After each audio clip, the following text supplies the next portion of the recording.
പ്രിയ വിദ്യാർത്ഥികളെ, മാതാപിതാക്കളെ, അധ്യാപകരെ, വേദിയിലുള്ള വിശിഷ്ട വ്യക്തികളെ, 2005 സ്ഥാപിതമായ ഈ അധ്യാപക പരിശീലന കേന്ദ്രം മികവിന്റെ, വിജ്ഞാനത്തിന്റെ ഒരു വറ്റാത്ത ഉറവയായി ഒഴുകുന്നു കാലടിയുടെ മണ്ണിൽ. ഒരു വേനലിലും വറ്റാത്ത ഒരു ഉറവ പോലെ ഈ അധ്യാപക പരിശീലന കേന്ദ്രം ഒരു ബോധി വൃക്ഷം പോലെ നിലകൊള്ളുകയാണ്. ഈ അധ്യാപക പരിശീലന കേന്ദ്രത്തിലെ 2025-27 അധ്യയന വർഷത്തിലേക്ക് അഡ്മിഷൻ നേടിയ വിദ്യാർത്ഥികളും അവരുടെ മാതാപിതാക്കളുമാണ് ഇന്നത്തെ താരങ്ങൾ. ഈ 21ാമത് പ്രവേശനോത്സവത്തിലേക്ക് ഏവർക്കും സ്വാഗതം. ഒരു വ്യക്തിക്ക് ആരോഗ്യമുള്ള ശരീരം, പർവ്വതം പോലെയുള്ള സമ്പത്ത്, പ്രശസ്തി ഒക്കെ ഉണ്ടായിരിക്കുകയും എന്നാൽ അയാളുടെ മനസ്സ് ഒരു ഗുരുവിലും അർപ്പിക്കാതിരിക്കുകയോ ഒരു ഗുരുവിനെ അദ്ദേഹത്തിന്റെ മനസ്സുകൊണ്ട് ആരാധിക്കുകയോ ചെയ്യാതിരിക്കുന്നുവെങ്കിൽ എന്ത് പ്രയോജനം എന്ന് ഗുരു അഷ്ടകത്തിലൂടെ ചോദിച്ച ഒരു വലിയ ആചാര്യന്റെ, ശങ്കരാചാര്യരുടെ പേരിൽ സ്ഥാപിതമായ ഈ സ്ഥാപനം ശങ്കരന്റെ ജന്മം കൊണ്ട് പുണ്യം നേടിയ കാലടിയുടെ മണ്ണിൽ ക്ഷമായി നിൽക്കുന്നു. അതിന്റെ തണലിലേക്കാണ് ഞങ്ങൾ നിങ്ങളെ സ്വാഗതം ചെയ്യുന്നത്. So we proudly invite you to Adi Shankara training college. ഇന്നു മുതൽ ആദിശങ്കര ട്രെയിനിങ് കോളേജിന്റെ ഭാഗമാണ് നിങ്ങളും. ഈ കുടുംബത്തിന്റെ അംഗങ്ങളാണ്. ഈ ചുവരുകളും ഈ ക്ലാസ് മുറികളും നിങ്ങൾക്ക് ഒരു അധ്യാപക പരിശീലന കേന്ദ്രം 2 ചടങ്ങുകളിലാണ് ഏറ്റവും കൂടുതൽ വർണ്ണശബളമായി ഒരുങ്ങാറുള്ളത്, അണിഞ്ഞൊരുങ്ങാറുള്ളത്. അതൊരു പ്രവേശനോത്സവത്തിനും ഒരു ബാച്ച് പടിയിറങ്ങുന്ന ബിരുദദാന ചടങ്ങിലുമാണ്. ഇത് രണ്ടും നടക്കുന്നത് ഏകദേശം ജൂലൈ ഓഗസ്റ്റ് മാസങ്ങളിലുമാണ്. നിങ്ങൾക്ക് നിങ്ങളുടെ സീനിയേഴ്സിന്റെ കോൺവൊക്കേഷൻ ചടങ്ങ് ഉടനെ വിറ്റ്നസ് ചെയ്യാനും പറ്റും. 2023-25 ബാച്ച് ഇവിടുന്ന് പടിയിറങ്ങിയത് 19 യൂണിവേഴ്സിറ്റി റാങ്കുകളുമായാണ്. ആദ്യ 10 പൊസിഷനിൽ ആദിശങ്കരയുടെ 19 പേരാണ് ഇടം നേടിയിട്ടുള്ളത്. ഈ വിജയത്തിളക്കം നിങ്ങൾക്ക് കൂടി ഞങ്ങൾ പകരുകയാണ്. നിങ്ങളുടെ ബാച്ച് പടിയിറങ്ങുന്നത് അതിന്റെ ഇരട്ടി റാങ്കുകളുമായാകട്ടെ. അതിനേക്കാൾ ഞങ്ങൾക്ക് അഭിമാനം, ഓരോ വർഷവും 100 അധ്യാപകർ ഈ സമൂഹത്തിന് വേണ്ടി പുറത്തിറങ്ങുന്നു എന്നതിനാണ്. വിശിഷ്ടാതികൾ വേദിയിലുണ്ട്. നിങ്ങൾക്ക് ഏവർക്കും ഈ കോളേജിലേക്ക് സ്വാഗതം നേരുന്നു. ഔപചാരികമായിട്ട് സ്വാഗതം ചെയ്യാനായിട്ട് ഈ കോളേജിന്റെ ഗൃഹനാഥ എന്ന സ്ഥാനത്ത് കുറെ വർഷങ്ങളായി ആ സ്ഥാനം അലങ്കരിക്കുന്ന നമ്മുടെ ഏറ്റവും പ്രിയങ്കരിയായ പ്രസിദ്ധ മിസ്സാണ്. അതിനു മുമ്പ് നമുക്ക് പ്രയറോടുകൂടി ആരംഭിക്കാം. നമുക്ക് ഈശ്വര പ്രാർത്ഥനയ്ക്കായിട്ട് എഴുന്നേറ്റ് നിൽക്കാം.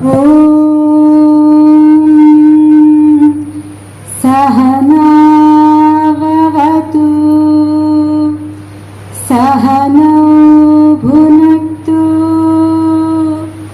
सह वीर्यं करवावहै तेजस्विनावधीतमस्तु मा विद्विषावहै.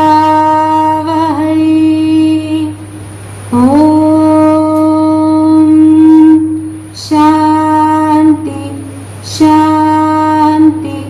ശാന്തി. ഈ ശാന്തി മന്ത്രത്തോടെ ഇന്നത്തെ ദിവസം നമുക്ക് ആരംഭിക്കാം. സ്വാഗത പ്രസംഗത്തിനായിട്ട് വൈസ് പ്രിൻസിപ്പൽ ശ്രീമതി പ്രസീത ടീച്ചറെ ക്ഷണിക്കുന്നു. ബഹുമാനപ്പെട്ട ഇന്നത്തെ ചടങ്ങിന്റെ അധ്യക്ഷൻ doctor NK Arjunan, principal Adi Shankara training college. ഇന്നത്തെ ഇനാഗ്രേഷനിലേക്ക് എത്തിച്ചേർന്നിരിക്കുന്ന എത്രയും ബഹുമാനായ professor doctor Muhammad Unni Elias Mustafa, professor department of education, central university Kasaragod. നമ്മുടെ ഈ ഏരിയ അല്ലെങ്കിൽ നമ്മുടെ കോളേജിലിരിക്കുന്ന വാർഡിലെ മെമ്പറായ കാലടി പഞ്ചായത്താണ്. കാലടി പഞ്ചായത്തിന്റെ മെമ്പറായ Shri Eldhose KT ward member. അതുപോലെ തന്നെ നമ്മുടെ കോളേജിന്റെയും ഈ ആദിശങ്കര ട്രസ്റ്റിന്റെയും പ്രതിനിധിയായിട്ട് നമ്മളോടൊപ്പം ഉള്ള Shri N. Sreenath sir, general manager Adi Shankara group of institution. ഇന്നത്തെ ഈ ചടങ്ങിന് നന്ദി പറയുന്ന ഡോക്ടർ ധന്യ PV. അതുപോലെ തന്നെ ഇന്നത്തെ നമ്മുടെ പ്രിയപ്പെട്ട അധ്യാപകര്, ഇന്നത്തെ ഈ ചടങ്ങിന്റെ അല്ലെങ്കിൽ ഇന്ന് വിദ്യാരംഭം കുറിക്കുന്ന എന്റെ പ്രിയ കുട്ടികള്, അവരോടൊപ്പം എത്തിച്ചിരിക്കുന്ന മാതാപിതാക്കള്. ആദ്യം തന്നെ ഇന്ന് ദശമരാണ്. ഞാൻ ഇന്നലെ പറഞ്ഞ പോലെ തന്നെ ഇന്നത്തെ ചടങ്ങിന് ഒരു മാറ്റമില്ല എന്ന് പറഞ്ഞപ്പോഴും എൻ്റെ മനസ്സിൽ ഒരു ശങ്കയുണ്ടായിരുന്നു. എത്ര പേര് വരും, ദശമരമാണ്, എത്ര പേർക്ക് എത്തിച്ചേരാൻ പറ്റുമെന്ന്. പക്ഷെ അതിനൊക്കെ മറികടന്നുകൊണ്ട് ഇത്രയും കുട്ടികളും ഇത്രയും മാതാപിതാക്കളും ഇവിടെ എത്തിച്ചേർന്നതിന് എനിക്ക് വളരെയധികം സന്തോഷമുണ്ട്. ആദിശങ്കരന്റെ നമ്മുടെ കൊമ്പേറിങ് പറയുന്ന ദീപ്തി ടീച്ചർ പറഞ്ഞ പോലെ തന്നെ ആദിശങ്കരൻ മഹാനായ ഒരു തത്വചിന്തകനാണ്. ആദിശങ്കരന്റെ അതായത് ജ്ഞാനം വിന മുക്തി ന സിദ്ധ്യതി, നമ്മളുടെ അതുപോലെ തന്നെ ജ്ഞാനാദി കൈവല്യം നമ്മളെ പഠിപ്പിക്കുന്നതാണ്. അറിവിലൂടെ മാത്രമാണ് മോക്ഷം നേടാൻ സാധിക്കുകയുള്ളൂ, മോക്ഷത്തിലൂടെ മാത്രമാണ് നമുക്ക് ജീവിത സാഫല്യം നേടാൻ സാധിക്കുകയുള്ളൂ എന്ന് പറഞ്ഞു തന്ന ആദിശങ്കരന്റെ നാമധേയത്തിലുള്ള ഈ സ്ഥാപനത്തില് ആദിശങ്കരൻ 4 മഠങ്ങളാണ് സ്ഥാപിച്ചത്. പുരി, ദ്വാരക, ശൃംഗേരി തുടങ്ങിയുള്ള സ്ഥലങ്ങളിൽ സ്ഥാപിച്ച ഈ മഠങ്ങളില് ശൃംഗേരിയുടെ കീഴിലുള്ള ആദിശങ്കര ട്രസ്റ്റിന്റെ ഭാഗമായിട്ടുള്ള ഒരു ഇൻസ്റ്റിറ്റ്യൂഷനാണിത്. അതിന്റെ കീഴിൽ പ്രവർത്തിക്കുന്ന ഒരു ഇൻസ്റ്റിറ്റ്യൂഷനാണ്. അതിനെ മേൽനോട്ടം വഹിക്കുന്നത് ആദിശങ്കര ട്രസ്റ്റ് ആണ്. അതിന്റെ ഏറ്റവും തലപ്പത്തിരിക്കുന്ന നമ്മുടെ ട്രസ്റ്റി എന്ന് പറയുന്നത് അഡ്വക്കേറ്റ് കെ ആനന്ദ് സാറാണ്. സാറിന്റെ നേതൃത്വത്തില് സാറിന്റെ ലീഡർഷിപ്പിലാണ് നമ്മുടെ ഈ സ്ഥാപനം കഴിഞ്ഞ 20 വർഷമായി 2005 ഈ സ്ഥാപനം സ്ഥാപിക്കപ്പെട്ടത്. ശങ്കരന്റെ നാമധേയത്തില് MG യൂണിവേഴ്സിറ്റിയില് ഒരു പല കോളേജുകളിൽ അല്ലെങ്കിൽ ഒരു നമ്പർ 1 സ്ഥാനത്ത് നിൽക്കുന്ന ഒരു ഇൻസ്റ്റിറ്റ്യൂഷനാണ്. കാരണം ടീച്ചർ നേരത്തെ പറഞ്ഞ പോലെ തന്നെ നിരവധി വർഷങ്ങളായിട്ട് നിരവധി റാങ്കുകളും അതുപോലെ തന്നെ നിരവധി പ്രവർത്തനങ്ങളും കാഴ്ചവെച്ചുകൊണ്ടും നിരവധി റാങ്കുകൾ നേടിയെടുത്തുകൊണ്ടും നമ്മൾ 1ാം സ്ഥാനത്തിന് വേണ്ടി ഇങ്ങനെ ശ്രമിച്ചുകൊണ്ടിരിക്കുന്നു. സ്വാഭാവികമായിട്ട് നിങ്ങളുടെ ഫസ്റ്റ് ലിസ്റ്റില് എയ്ഡഡ് കോളേജുകൾ ആയിരിക്കുമെന്ന് നമുക്കറിയാം. എന്നിരുന്നാലും നമുക്കൊരു സന്തോഷമുണ്ട്, മറ്റു കോളേജിനെ സെലക്ട് ചെയ്തില്ലെങ്കിലും ഒട്ടുമുട്ടി കുട്ടികളും ആദിശങ്കര ട്രെയിനിങ് കോളേജിനെ തെരഞ്ഞെടുക്കാൻ വളരെ സന്തോഷത്തോടുകൂടി തെരഞ്ഞെടുത്തുകൊണ്ട് ഈ സ്ഥാപനത്തിലേക്ക് കടന്നു വരുന്ന ഒരു വിശേഷമുണ്ട്. അപ്പൊ സ്വാഭാവികമായിട്ടും നമ്മളുടെ ഈ സ്ഥാപനത്തിന്റെ കാര്യങ്ങൾ അല്ലെങ്കിൽ സ്ഥാപനത്തിന്റെ എല്ലാ ഇത്രയും വർഷമായിട്ട് 20 വർഷക്കാലമായിട്ട് ഏകദേശം 1200-600ഓളം അധ്യാപക വിദ്യാർത്ഥികളെ ടീച്ചിങ് മേഖലയിലേക്ക് കടത്തിവിടാൻ നമുക്ക് കഴിഞ്ഞിട്ടുണ്ട്. MG യൂണിവേഴ്സിറ്റിയുടെ കീഴിലുള്ള NCTയുടെ റെക്കഗ്നേഷനുള്ള MG യൂണിവേഴ്സിറ്റി അഫിലിയേഷനുള്ള ഗവൺമെന്റ് NOC നൽകിയിട്ടുള്ള ഈ സ്ഥാപനത്തില് എനിക്ക് തോന്നുന്നു ഒരു പുതിയ തലത്തിലേക്ക് കടന്നു വയ്ക്കാനുള്ള ഒരു സമയമാണ് ഇനി വരാൻ പോകുന്നത്. പുതിയ നാഷണൽ എഡ്യൂക്കേഷൻ പോളിസി അനുസരിച്ച് ഒരു ഐടപ്പ് ഒരു 4 വർഷ ഡിഗ്രിയിലേക്ക് കടക്കാൻ വേണ്ടിയുള്ള ഒരു ശ്രമം നമ്മുടെ കോളേജിനെ സംബന്ധിച്ച് ഒരു ബുദ്ധിമുട്ടില്ല. 4 വർഷം ഒരു സ്റ്റാൻഡ് അലോൺ കോളേജ് അല്ല നമ്മുടെ കോളേജ് മാത്രം എടുക്കുമ്പോൾ ഒരു സ്റ്റാൻഡ് അലോൺ കോളേജ് ആണെങ്കിലും നമ്മൾ ശങ്കര കോളേജിന്റെ ട്രസ്റ്റിന്റെ കീഴിലുള്ള കോളേജ് ആയതുകൊണ്ട് ഐടപ്പ് അതും 65 വർഷക്കാലം പഴയ അല്ലെങ്കിൽ അത്രയും ചരിത്രമുള്ള ഒരു കോളേജാണ് ശ്രീ ശങ്കര കോളേജ്. അതിന്റെ കീഴിലുള്ള ഒരു കോളേജ് എന്ന നിലയ്ക്ക് നമുക്ക് ഒരു ഇന്റഗ്രേറ്റഡ് ടീച്ചർ എഡ്യൂക്കേഷൻ പ്രോഗ്രാമിലേക്കും ഒരു 1 ഇയർ പ്രോഗ്രാമിലേക്കും ചിലപ്പോൾ നമുക്ക് ഒരു 5 വർഷങ്ങൾക്ക് ശേഷം കടക്കാൻ സാധിച്ചു എന്ന് വരാം. അപ്പൊ അതും ജഗദീശ്വരൻ അനുഗ്രഹിക്കട്ടെ എന്ന് പ്രാർത്ഥിക്കുന്നു. ഞാൻ ഇന്നത്തെ എൻ്റെ ദൗത്യത്തിലേക്ക് കടക്കുകയാണ്. ആദിശങ്കര ട്രെയിനിങ് കോളേജിന്റെ പ്രിൻസിപ്പൾ ആയിട്ടുള്ള ഡോക്ടർ NK അർജുനൻ സാറാണ്. നിങ്ങളെ സാറിന്റെ ഇനി വരുന്ന കാലങ്ങളിൽ പഠിക്കാൻ പോകുന്ന പുസ്തകങ്ങൾ അല്ലെങ്കിൽ പരിചയപ്പെടാൻ പോകുന്ന പുസ്തകങ്ങളിൽ ഏറ്റവും മുൻപന്തിയിൽ നിൽക്കുന്ന പുസ്തകം ഞങ്ങളുടെ സാറിൻ്റെതായിരിക്കും, ഡോക്ടർ NK അർജുനന്റെ ആയിരിക്കും. സൈക്കോളജിയിലും ഫിലോസഫിയിലും സാർ പുസ്തകം എഴുതിയിട്ട് കൗൺസിലിംഗില് അതുപോലെ തന്നെ എൻവയോൺമെന്റ് എഡ്യൂക്കേഷൻ തുടങ്ങി നിരവധി പുസ്തകങ്ങൾ ഇന്നും കുട്ടികളുടെ ഞാൻ അദ്ദേഹത്തിന്റെ ഒരു വിദ്യാർത്ഥിയാണ്. ഞാൻ 2000-ലാണ് BEd കഴിഞ്ഞത്. ഞാൻ 2000 ഞാൻ പഠിക്കുമ്പോൾ തുടങ്ങിയ സാറിന്റെ പുസ്തകമാണ് മിക്ക കുട്ടികളും പഠിച്ചത്. ഞാൻ അത്രയും സിസ്റ്റമാറ്റിക് ആയിട്ട് സാറ് ബുക്കുകൾ എഴുതിയിട്ടുണ്ട്. അതുപോലെ തന്നെ ഈ കോളേജിന്റെ നിരവധി PhD വിദ്യാർത്ഥികൾക്ക് ഗൈഡ് ആയിരുന്നുകൊണ്ടും അതുപോലെ തന്നെ ഈ കോളേജിന്റെ ലീഡർഷിപ്പ് വളരെ ഭംഗിയായിട്ട് നിർവഹിച്ചുകൊണ്ടിരിക്കുന്ന സാറിന് ആദിശങ്കര ട്രെയിനിങ് കോളേജിന്റെ പേരിലുള്ള സ്വാഗതം ആശംസിക്കുന്നു.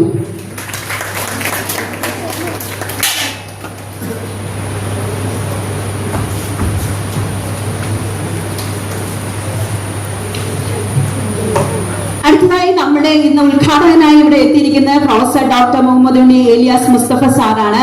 Professor department of education central university. അദ്ദേഹത്തിന് കുറെ വർഷക്കാലമായി അതായത് 2000 തുടങ്ങിയ അദ്ദേഹത്തിന്റെ കരിയർ ജീവിതത്തില് അദ്ദേഹം member of Board of Studies in Education, Central University of Kerala, member of Academic Council, Central University of Kerala, member Board of Studies in Education, University of Calicut, member of Faculty Education, University of Calicut, Director, School of Distance Education, University of Calicut തുടങ്ങിയുള്ള കാലിക്കറ്റ് യൂണിവേഴ്സിറ്റിയിൽ അദ്ദേഹം നിരവധി വർഷക്കാലം ഉണ്ടായിരുന്നു. അതിലാണ് UGC AIC university of കാലിക്കറ്റിന്റെ director, programme officer, NSS, അതുപോലെ തന്നെ convener Maulana Abdul Kalam Azad chair, university of Calicut. അദ്ദേഹത്തിന് നിരവധി അവാർഡുകൾ അദ്ദേഹം പഠനകാലങ്ങളിലും അദ്ദേഹത്തിന് അവാർഡ് കിട്ടിയിട്ടുണ്ട്. അതുകൂടാതെ ജൂനിയർ റിസർച്ച് ഫെലോഷിപ്പും Rajiv Gandhi gold medal awardist ആണ്.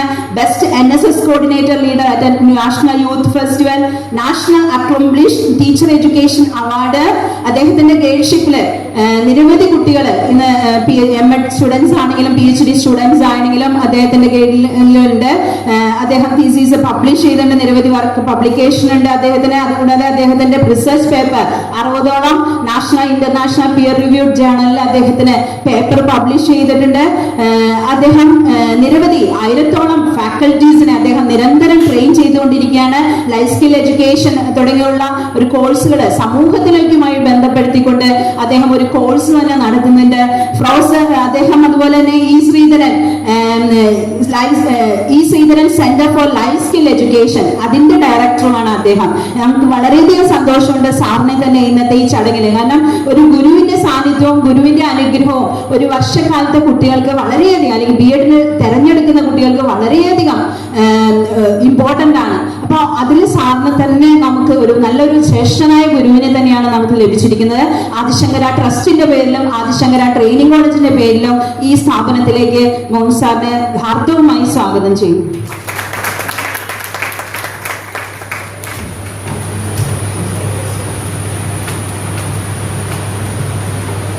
അടുത്തതായി ശ്രീ എൽദോസ് KT വാർഡ് മെമ്പറാണ്.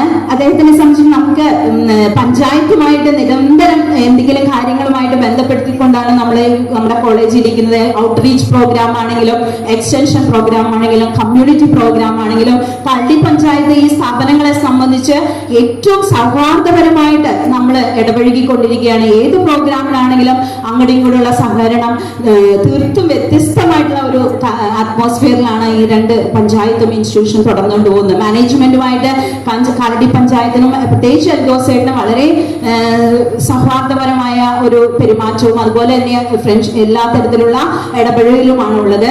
ശ്രീ എൽദോസേട്ടിന് ആദിശങ്കര ട്രെയിനിങ് കോളേജിന്റെ പേരിൽ ഹാർദവമായി സ്വാഗതം ചെയ്യും.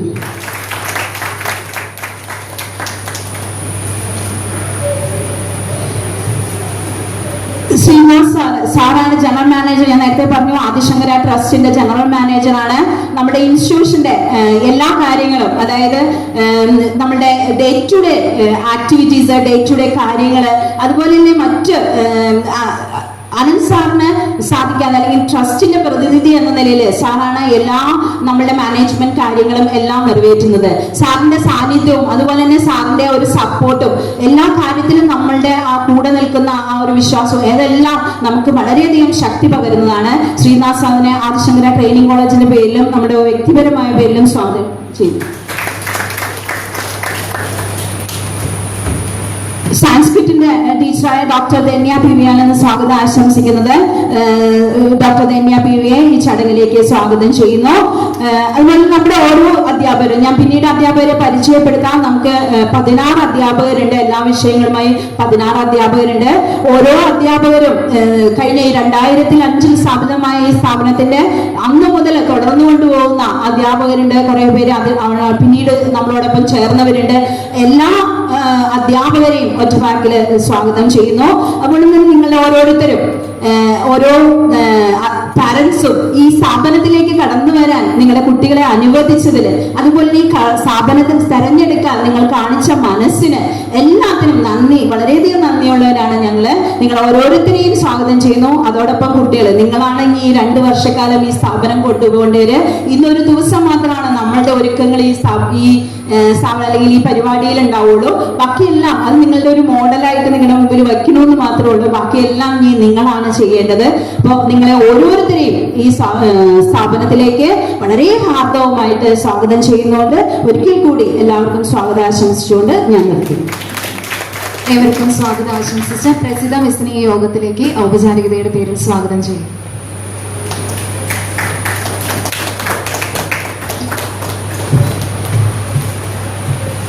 ദ്രോണാചാര്യർക്ക് പെരുവിരൽ മുറിച്ചു കൊടുത്ത ഏകലവ്യന്റെ കഥ നിങ്ങൾ കേട്ടിട്ടില്ലേ? അതുപോലെ കാണുന്നതിന് മുൻപേ എല്ലാ വിദ്യാർത്ഥികളും മനസ്സുകൊണ്ട് ആരാധിക്കുകയും വണങ്ങുകയും ചെയ്യുന്ന ഒരു വലിയ അധ്യാപകനാണ്. ആ അധ്യാപകന്റെ കീഴിൽ ആകാൻ നിങ്ങൾക്ക് ഭാഗ്യം ലഭിച്ചു. നമ്മുടെ principal doctor N K Arjunan sir, ഏത് BEd വിദ്യാർത്ഥിയുടെയും മേശപ്പുറത്ത് അർജുനൻ സാറിന്റെ പുസ്തകം ഉണ്ടാവും. അപ്പൊ ആ അർജുനൻ സാറിന്റെ കോളേജിലാണ് നിങ്ങൾ പഠിക്കുന്നത്. നിങ്ങൾക്ക് അഭിമാനത്തോടെ നിങ്ങളുടെ മറ്റു കോളേജുകളിൽ BEd ചെയ്യുന്ന വിദ്യാർത്ഥികളോട് പറയാൻ നിങ്ങൾക്ക് സാധിക്കും. തികഞ്ഞ ബഹുമാനത്തോടെ, ഏറെ സ്നേഹത്തോടെ അധ്യക്ഷ പ്രസംഗത്തിനായിട്ട് നമ്മുടെ principal doctor N K Arjunan സാറിനെ ക്ഷണിക്കുന്നു.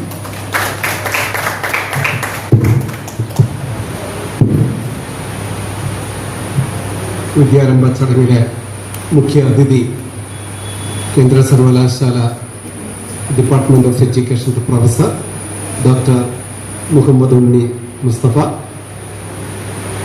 കാലടി ഗ്രാമപഞ്ചായത്തിൻ്റെ ward member Shri Eldhose KT, Adishankara group of ഇൻസ്റ്റിറ്റ്യൂഷൻസിൻ്റെ general manager Shri Sreenath, college vice principal Shrimati Praseetha,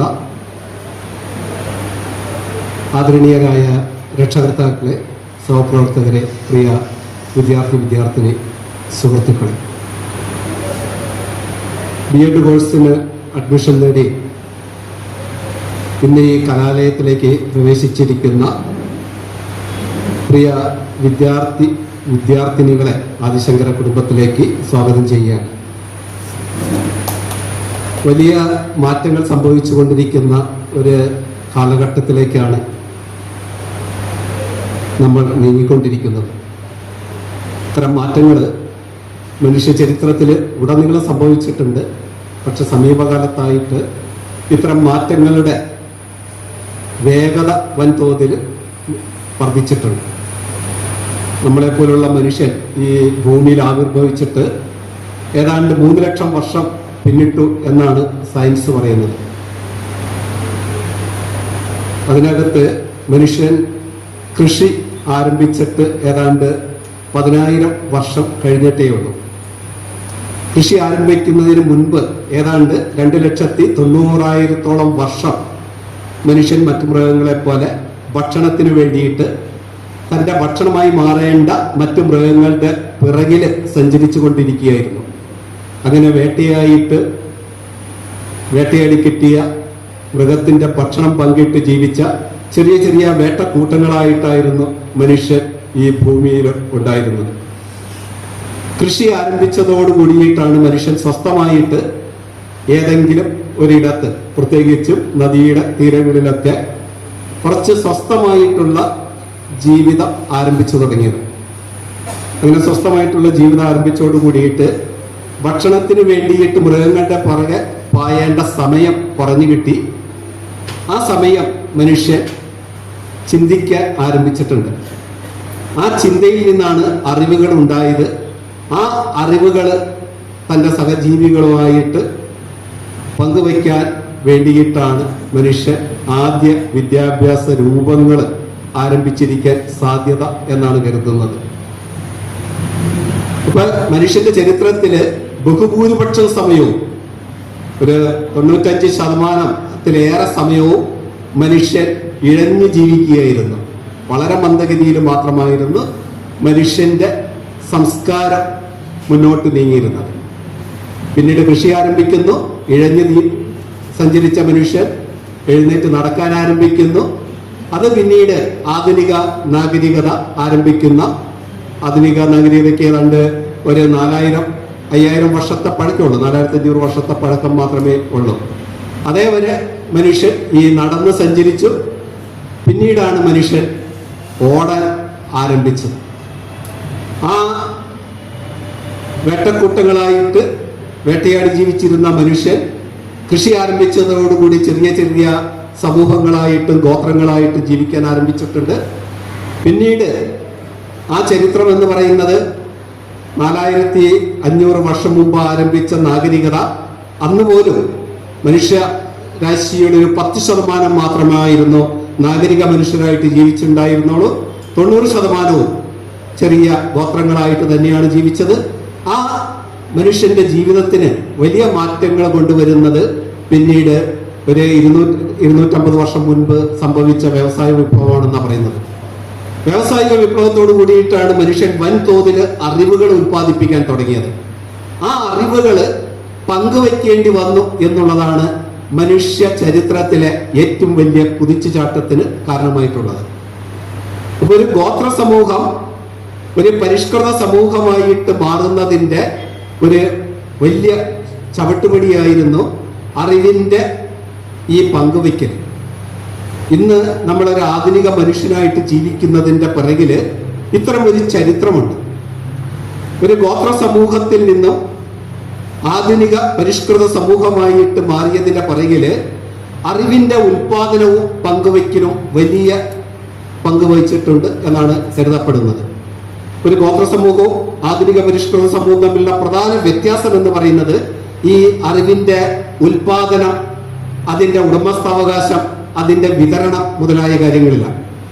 പഴയ കാലത്ത് മനുഷ്യൻ വേട്ടക്കൂട്ടങ്ങളും ഗോത്രങ്ങളുമായിട്ട് ജീവിച്ചിരുന്ന കാലഘട്ടത്തില് അറിവ് ഉൽപ്പാദിപ്പിക്കുന്നത് ഒരു വ്യക്തി അറിവുണ്ടാക്കുന്നു, അതിന്റെ ഉടമസ്ഥാവകാശം ആ വ്യക്തിക്ക് മാത്രമാണ്. തന്റെ കുത്തക അറിവായിട്ടാണ് അതിനെ കണക്കാക്കിയിരുന്നത്. അത്തരം അറിവുകള് ഒരുപക്ഷെ അദ്ദേഹം തന്റെ കാലം അവസാനിക്കുന്നതിന് മുൻപ് തന്റെ ഏറ്റവും അടുത്ത അനുയായികളോട് അല്ലെങ്കിൽ തന്റെ തുടർച്ചയായിട്ട് വരുന്ന തന്റെ സന്താന പരമ്പരയിൽപ്പെട്ട ആരെങ്കിലും ഒരാൾക്ക് കൈമാറിയിരിക്കും. അങ്ങനെ പാരമ്പര്യ അറിവുകളായിട്ടാണ് കൈമാറിക്കൊണ്ടിരുന്നത്. ഒരു കാരണവശാലും ഇത് ആ ഗോത്രത്തിന്റെ പുറത്തേക്ക് അത് പങ്കുവയ്ക്കാൻ എന്ന ഒരു സ്വഭാവം അല്ലെങ്കിൽ രീതി അന്നുണ്ടായിരുന്നില്ല. അപ്പൊ അറിവിന്റെ പങ്കുവയ്ക്കലുകൾ ഈ ചെറിയ സമൂഹത്തിന്റെ ഉള്ളിൽ ഒതുങ്ങിയിരുന്നു. പിന്നീട് വ്യവസായ വിപ്ലവത്തെ തുടർന്ന് അറിവുകൾ പങ്കുവയ്ക്കുകയാണെങ്കിൽ മറ്റു ഗോത്രങ്ങളുടെ അല്ലെങ്കിൽ മറ്റു സമൂഹങ്ങളുടെ അറിവുകൾ നമുക്ക് കൂടി കിട്ടുമെന്നും അങ്ങനെ അറിവ് കുത്തകയാക്കി വയ്ക്കുകയല്ല, അത് മറ്റുള്ളവരുമായിട്ട് പങ്കുവയ്ക്കുകയാണ് വേണ്ടത് എന്ന ഒരു തിരിച്ചറിവുണ്ടായി. അവിടെ നിന്ന് തൊട്ടാണ് ഈ വിജ്ഞാന വിസ്ഫോടനം ആരംഭിക്കുന്നത്. ഒരു ആധുനിക സമൂഹം എന്ന് പറയുന്നത് അവിടെ അറിവ് ഉൽപ്പാദിപ്പിക്കുന്ന ഒരു വ്യക്തിയല്ല, അറിവുകൾ സാമൂഹികമായിട്ട് ഉൽപ്പാദിപ്പിക്കപ്പെടുന്നതാണ്. ഈ അറിവുകൾ എന്ന് പറയുന്നത് സമൂഹത്തിന്റെ പൊതു സ്വത്തായിട്ടാണ് കണക്കാക്കപ്പെടുന്നത്. അതുകൊണ്ടാണ് ജർമ്മൻകാരൻ കണ്ടെത്തിയ കാറും ബ്രിട്ടീഷുകാരൻ കണ്ടെത്തിയ കമ്പ്യൂട്ടറും അമേരിക്കക്കാരൻ കണ്ടെത്തിയ ലാപ്ടോപ്പ് എല്ലാം ഇന്നും അല്ലെങ്കിൽ മൊബൈൽ ഫോണെല്ലാം ഇന്ന് മനുഷ്യ സമൂഹത്തിന്റെ പൊതു സ്വത്തായിട്ടാണ് കണക്കാക്കപ്പെടുന്നത്. അപ്പൊ അറിവുകളുടെ കുത്തക നഷ്ടപ്പെട്ട ഒരു കാലഘട്ടത്തിലെ അധ്യാപകരാകാനാണ് നിങ്ങൾ പോകുന്നത്. ഈ അധ്യാപനം എന്ന വാക്കിന് അല്ലെങ്കിൽ പഠിപ്പിക്കുക എന്ന് പറയുന്ന പദത്തിന് വലിയ അർത്ഥവ്യാപ്തിയും ആഴവുമുണ്ട്. എന്താണ് പഠിപ്പിക്കേണ്ടത്? എന്തിനു വേണ്ടിയിട്ടാണ് പഠിപ്പിക്കേണ്ടത്? ആരുടെ താല്പര്യങ്ങൾ സംരക്ഷിക്കാൻ വേണ്ടിയിട്ടാണ് ഫിസിക്സും കെമിസ്ട്രിയും ബയോളജിയും സൂംബ ഡാൻസ് എല്ലാം നമ്മൾ കുട്ടികളെ പഠിപ്പിക്കേണ്ടത് എന്ന ഒരു പ്രധാനപ്പെട്ട ഒരു ചോദ്യം സമൂഹത്തിൽ ഉയരുന്നുണ്ട്. ഈ ചോദ്യങ്ങൾക്കൊന്നും ഉത്തരമില്ല. ഇങ്ങനെ ഉത്തരമില്ലാത്ത നിരവധി ചോദ്യങ്ങളുടെ പിറകെ സമൂഹം സംവദിക്കുന്നത് കൊണ്ടാണ്, ചർച്ച ചെയ്യുന്നത് കൊണ്ടാണ് ഈ സമൂഹം ഇന്ന് വൈജ്ഞാനികമായി ചലനാത്മകമായിട്ട് നിലനിൽക്കുന്നത്. ഇപ്പൊ നിങ്ങൾ പുതിയ തലമുറയിൽപ്പെട്ട കുട്ടികൾക്ക് മാർഗനിർദ്ദേശം നൽകേണ്ട, അവരുടെ വളർച്ചയുടെ വികാസത്തിന്റെ പടവുകളിൽ അവർക്ക് കൈത്താങ്ങായി നിൽക്കേണ്ട അധ്യാപകരായി മാറാൻ വേണ്ടിയിട്ടാണ് ഇരിക്കുന്നത്. അധ്യാപനം എന്ന് പറയുന്നത് വളരെ ഭാരിച്ച ഉത്തരവാദിത്തമുള്ളൊരു ജോലിയാണ്. ഒരുപക്ഷെ സമൂഹത്തിന്റെ ഇതര മേഖലകളിൽ പ്രവർത്തിക്കുന്നവരെ അപേക്ഷിച്ച് സമൂഹത്തിൽ ഗുണകരമായിട്ടുള്ള പല മാറ്റങ്ങൾ കൊണ്ടുവരാൻ അധ്യാപകർക്ക് ആകും. ഇപ്പൊ ഇന്ന് നമ്മുടെ പുതിയ തലമുറയിൽ കാണുന്ന അത്ര തന്നെ സ്വീകാര്യമില്ലാത്ത പല പ്രവണതകളുമുണ്ട്. മദ്യത്തിന്റെയും മയക്കുമരുന്നിന്റെയും എല്ലാം അമിതമായിട്ടുള്ള ഉപയോഗവും അത് വർദ്ധിച്ചു വരുന്ന ഉപയോഗം അതുണ്ടാക്കുന്ന ക്രമസമാധാന പ്രശ്നങ്ങളും സാമൂഹ്യ വിപത്തുകളെയെല്ലാം കുറിച്ച് കേരള സമൂഹം ഇന്ന് വൻതോതിൽ ചർച്ച ചെയ്തുകൊണ്ടിരിക്കുന്ന ഒരു കാലഘട്ടമാണ്. നിയമങ്ങൾ വഴിയും പോലീസ് എക്സൈസ് സംവിധാനങ്ങൾ വഴിയെല്ലാം ഇത്തരം കാര്യങ്ങളെ നിയന്ത്രിക്കുക എന്ന് പറയുന്നത് അത്ര തന്നെ വിജയകരമായി തീരാവുന്ന ഒന്നല്ല. പക്ഷെ ഇവിടെയാണ് അധ്യാപകന് ഒരു ഭാരിച്ച ചുമതലയുള്ളത്. അല്ലെങ്കിൽ ഇത്തരം പ്രശ്നങ്ങളിൽ വലിയ ഉത്തരവാദിത്തമുള്ളത്. ഇത്തരം സാമൂഹ്യ വിപത്തുകളോട് ചെറുത്തു നിൽക്കാനുള്ള ഒരു സാംസ്കാരിക സാമൂഹ്യ പ്രതിരോധം പുതിയ തലമുറയിൽ ഉണ്ടാക്കാൻ പറ്റുമെങ്കിൽ അത് കുട്ടിക്കാലത്ത് വിദ്യാഭ്യാസത്തിലൂടെ മാത്രം സാക്ഷാത്കരിച്ചെടുക്കേണ്ട ഒന്നാണ്.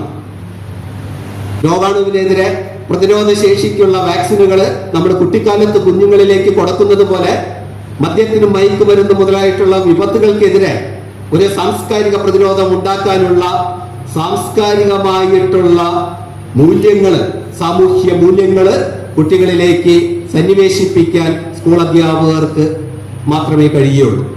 കോളേജ് അധ്യാപകർക്ക് ഉദ്ദേശ ലക്ഷ്യങ്ങൾ അതൊന്നുമല്ല. കുട്ടികളുടെ വളർച്ചയോടൊപ്പം നിൽക്കുന്നത്, അവരുടെ വ്യക്തിത്വ വികാസം സംഭവിക്കുന്ന കാലഘട്ടത്തിൽ വിദ്യാർത്ഥിയോടൊപ്പമുള്ളത്, പുതിയ തലമുറയോടൊപ്പമുള്ളത് സ്കൂൾ അധ്യാപകരാണ്. അപ്പൊ ആ സ്കൂൾ അധ്യാപകരാണ് ഇത്തരം വിപത്തുകൾക്കെതിരായിട്ടുള്ള പ്രതിരോധം കുട്ടികളുടെ മനസ്സിൽ സൃഷ്ടിച്ചെടുക്കേണ്ടത്. അതിന് നിങ്ങൾക്ക് ആകണമെന്നാണ് ഞാൻ കരുതുന്നത്. ഇവിടെ നിന്നും അടുത്ത 2 വർഷക്കാലം നിങ്ങൾ ജീവിതത്തിന്റെ, വിദ്യാഭ്യാസ ജീവിതത്തിന്റെയും നിങ്ങളുടെ വ്യക്തി ജീവിതത്തിന്റെയും വലിയൊരു പരിവർത്തന കാലഘട്ടത്തിലേക്കാണ് നിങ്ങൾ ഇപ്പോൾ പ്രവേശിക്കുന്നത്. ഈ കോളേജിലേക്ക് നിങ്ങൾ വന്നിരിക്കുന്നത് വിദ്യാർത്ഥിയായിട്ടാണെങ്കിൽ പോലും 2 വർഷം കഴിഞ്ഞ് B.Ed ബിരുദവുമായിട്ട് ഈ കോളേജിന്റെ പുറത്തേക്ക് ഇറങ്ങുന്നത് ഒരു അധ്യാപകനായിട്ടായിരിക്കും. ഇപ്പൊ ഒരു വിദ്യാർത്ഥിയിൽ നിന്നും അധ്യാപകനിലേക്കുള്ള രൂപാന്തരം സംഭവിക്കാൻ ആവശ്യമായിട്ടുള്ള പഠന ജീവിത അനുഭവങ്ങളായിരിക്കും ഈ 2 വർഷക്കാലം നിങ്ങൾക്ക് ഈ കോളേജിൽ നിന്നും കിട്ടുന്നത്. അപ്പൊ ഒരു പരിഷ്കൃത സമൂഹത്തിന്റെ വിദ്യാഭ്യാസ ചിന്തകളോടൊപ്പവും പുതിയ തലമുറയുടെ വിദ്യാഭ്യാസ സ്വപ്നങ്ങളോടൊപ്പം സഞ്ചരിച്ചുകൊണ്ട് ഈ സാമൂഹ്യ പുരോഗതിക്ക് ആവശ്യമായിട്ടുള്ള മനുഷ്യ വിഭവശേഷി വികസിപ്പിച്ചെടുക്കാനുള്ള ഉദ്യമമായിരിക്കണം നിങ്ങൾക്കുണ്ടാകേണ്ടത് എന്ന് മാത്രം സൂചിപ്പിച്ചുകൊണ്ട് ഞാൻ എൻ്റെ വാക്കുകൾ അവസാനിപ്പിക്കുന്നു. നന്ദി Arjun sir. Knowledge is sight and wisdom is insight എന്നാണ് പറയുന്നത്. അകക്കണ്ണ് തുറപ്പിക്കാൻ വിജ്ഞാനം ഉള്ള ആളാണ് ഗുരു. തീർച്ചയായും ഒരു ഗുരുസ്ഥാനീയനാണ് നമ്മുടെ പ്രിൻസിപ്പലായ doctor N.K. Arjunan sir. Shankara കോളേജിന്റെ കവാടത്തിൽ പുതിയ വിദ്യാർത്ഥികളെ സ്വാഗതം ചെയ്യാൻ എഴുതി വെച്ചിരിക്കുന്ന ഒരു വാചകമുണ്ട്: 2 പേജിൽ കവിയാതെ 100 വാക്കിൽ ഉത്തരം എഴുതാനല്ല, ഒരു ചോദ്യമെങ്കിലും തിരിച്ചു ചോദിക്കാൻ ആർജവം ഉണ്ടാക്കാനാണ് കലാലയത്തിലേക്ക് നിങ്ങൾ വരുന്നതെന്ന്. അതുപോലെ ചോദ്യം ചോദിക്കാൻ നിങ്ങൾക്ക് ആർജവം തരുന്ന ഒരു പ്രിൻസിപ്പാളാണ് നമ്മുടേത്. അർജുന സാറിന് നന്ദി അറിയിക്കുന്നു. ഈ പ്രവേശനോത്സവത്തിന്റെ ഔദ്യോഗിക ഉദ്ഘാടന ചടങ്ങിലേക്ക് നാം കടക്കുകയാണ്. 2007 അധ്യയന വർഷം ഉദ്ഘാടനം ചെയ്യാൻ ഇന്ന് ഈ വേദിയിൽ സന്നിഹിതനായിരിക്കുന്നത് professor doctor M.N. Muhammad Unni Elias Mustafa സാറാണ്. നിരവധി വിഷയങ്ങളിൽ സുവോളജി, സൈക്കോളജി, സോഷ്യോളജി തുടങ്ങിയ നിരവധി വിഷയങ്ങളിൽ ബിരുദാനന്തര ബിരുദം, എഡ്യൂക്കേഷനിൽ PhD, 3 പതിറ്റാണ്ടോളം ആഴമുള്ള അധ്യാപന പരിചയം, വിദ്യാഭ്യാസത്തിന്റെ സമസ്ത മേഖലകളെയും സ്പർശിക്കുന്ന അനവധി പ്രബന്ധങ്ങളുടെ രചയിതാവ് എന്നിങ്ങനെ നിരവധി വിശേഷണങ്ങൾ സാറിനുണ്ട്. ഈ കോവിഡ് കാലത്ത് നിങ്ങൾ ഈ പേര് വെറുതെ ഒന്ന് ഗൂഗിൾ സെർച്ച് ചെയ്താൽ 2023 മുതൽ 25 വർഷം വരെ മുഹമ്മദ് ഉണ്ണി സാർ പബ്ലിഷ് ചെയ്ത നിരവധി ലേഖനങ്ങൾ സൗജന്യമായിട്ട് നമുക്ക് ഫോണിൽ വായിക്കാൻ കഴിയും. അതിൽ എന്നെ ഏറെ സ്പർശിച്ച ഒരു ലേഖനം സ്വാമി വിവേകാനന്ദന്റെ ഫിലോസഫി ഉപയോഗപ്പെടുത്തി വിദ്യാർത്ഥികളുടെ, UP സ്കൂൾ വിദ്യാർത്ഥികളുടെ അക്കാഡമിക് സ്ട്രെസ് എങ്ങനെ കുറയ്ക്കാമെന്ന് സാറ് കണ്ടുപിടിച്ച് അല്ലെങ്കിൽ സാർ നടത്തിയ ഒരു ചെറിയ ഗവേഷണത്തെ കുറിച്ചൊരു പേപ്പറുണ്ട്. നമ്മുടെ സെൽഫ് റിഫ്ലക്ഷൻ, ഇതൊക്കെ B.Ed അടിസ്ഥാന തിയറികൾ തന്നെയാണ്. സെൽഫ് കോൺസെപ്റ്റ് എങ്ങനെ വർദ്ധിപ്പിക്കാം, ഇങ്ങനെ നിരവധി ഉന്നത വിദ്യാഭ്യാസ മേഖലയിൽ ഉണ്ടാകേണ്ട ഗവേഷണാഭിമുഖ്യം, അധ്യാപകർക്ക് ഉണ്ടാകേണ്ട 21st സെഞ്ചുറി സ്കിൽസ്, ഓൺലൈൻ വിദ്യാഭ്യാസത്തിന്റെ സാധ്യതകൾ, വിദ്യാർത്ഥികളുടെ പഠന വൈകല്യങ്ങൾക്കുള്ള പരിഹാരങ്ങൾ തുടങ്ങി വിദ്യാഭ്യാസ മേഖലയുമായി ബന്ധപ്പെട്ട അനവധി വിഷയങ്ങൾക്കുള്ള ഉത്തരമാണ് നമ്മുടെ മുൻപിലിരിക്കുന്ന മുഹമ്മദ് ഉണ്ണി സാറ്.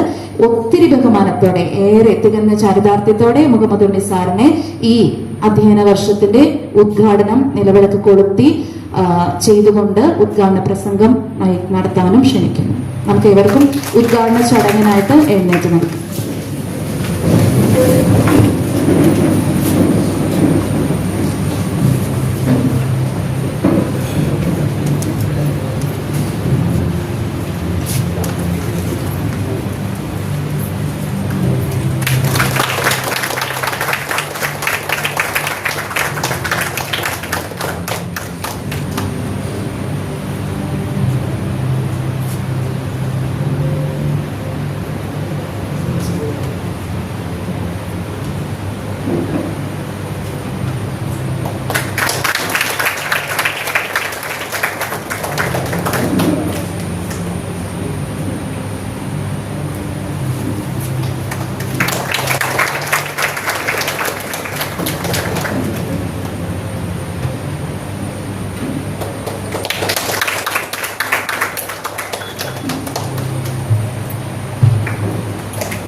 മുഹമ്മദ് അലി സാറിനെ ഉദ്ഘാടന പ്രസംഗത്തിനായിട്ട് ക്ഷണിക്കുന്നു.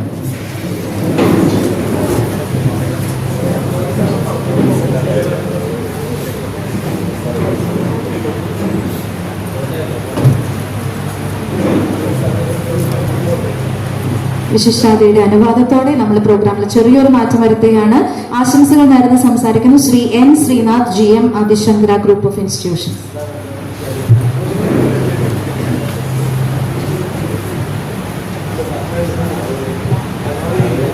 ബഹുമാനപ്പെട്ട അധ്യക്ഷൻ, college principal doctor NK Arjunan sir, ബഹുമാനപ്പെട്ട ഏറെ ആദരണീയനായ നമ്മുടെ ഉദ്ഘാടകൻ മുഹമ്മദ് ഉണ്ണി ഏലിയാസ് മുസ്തഫ സാർ, നമ്മുടെ പ്രിയങ്കരനായ ward member Eldhose KT,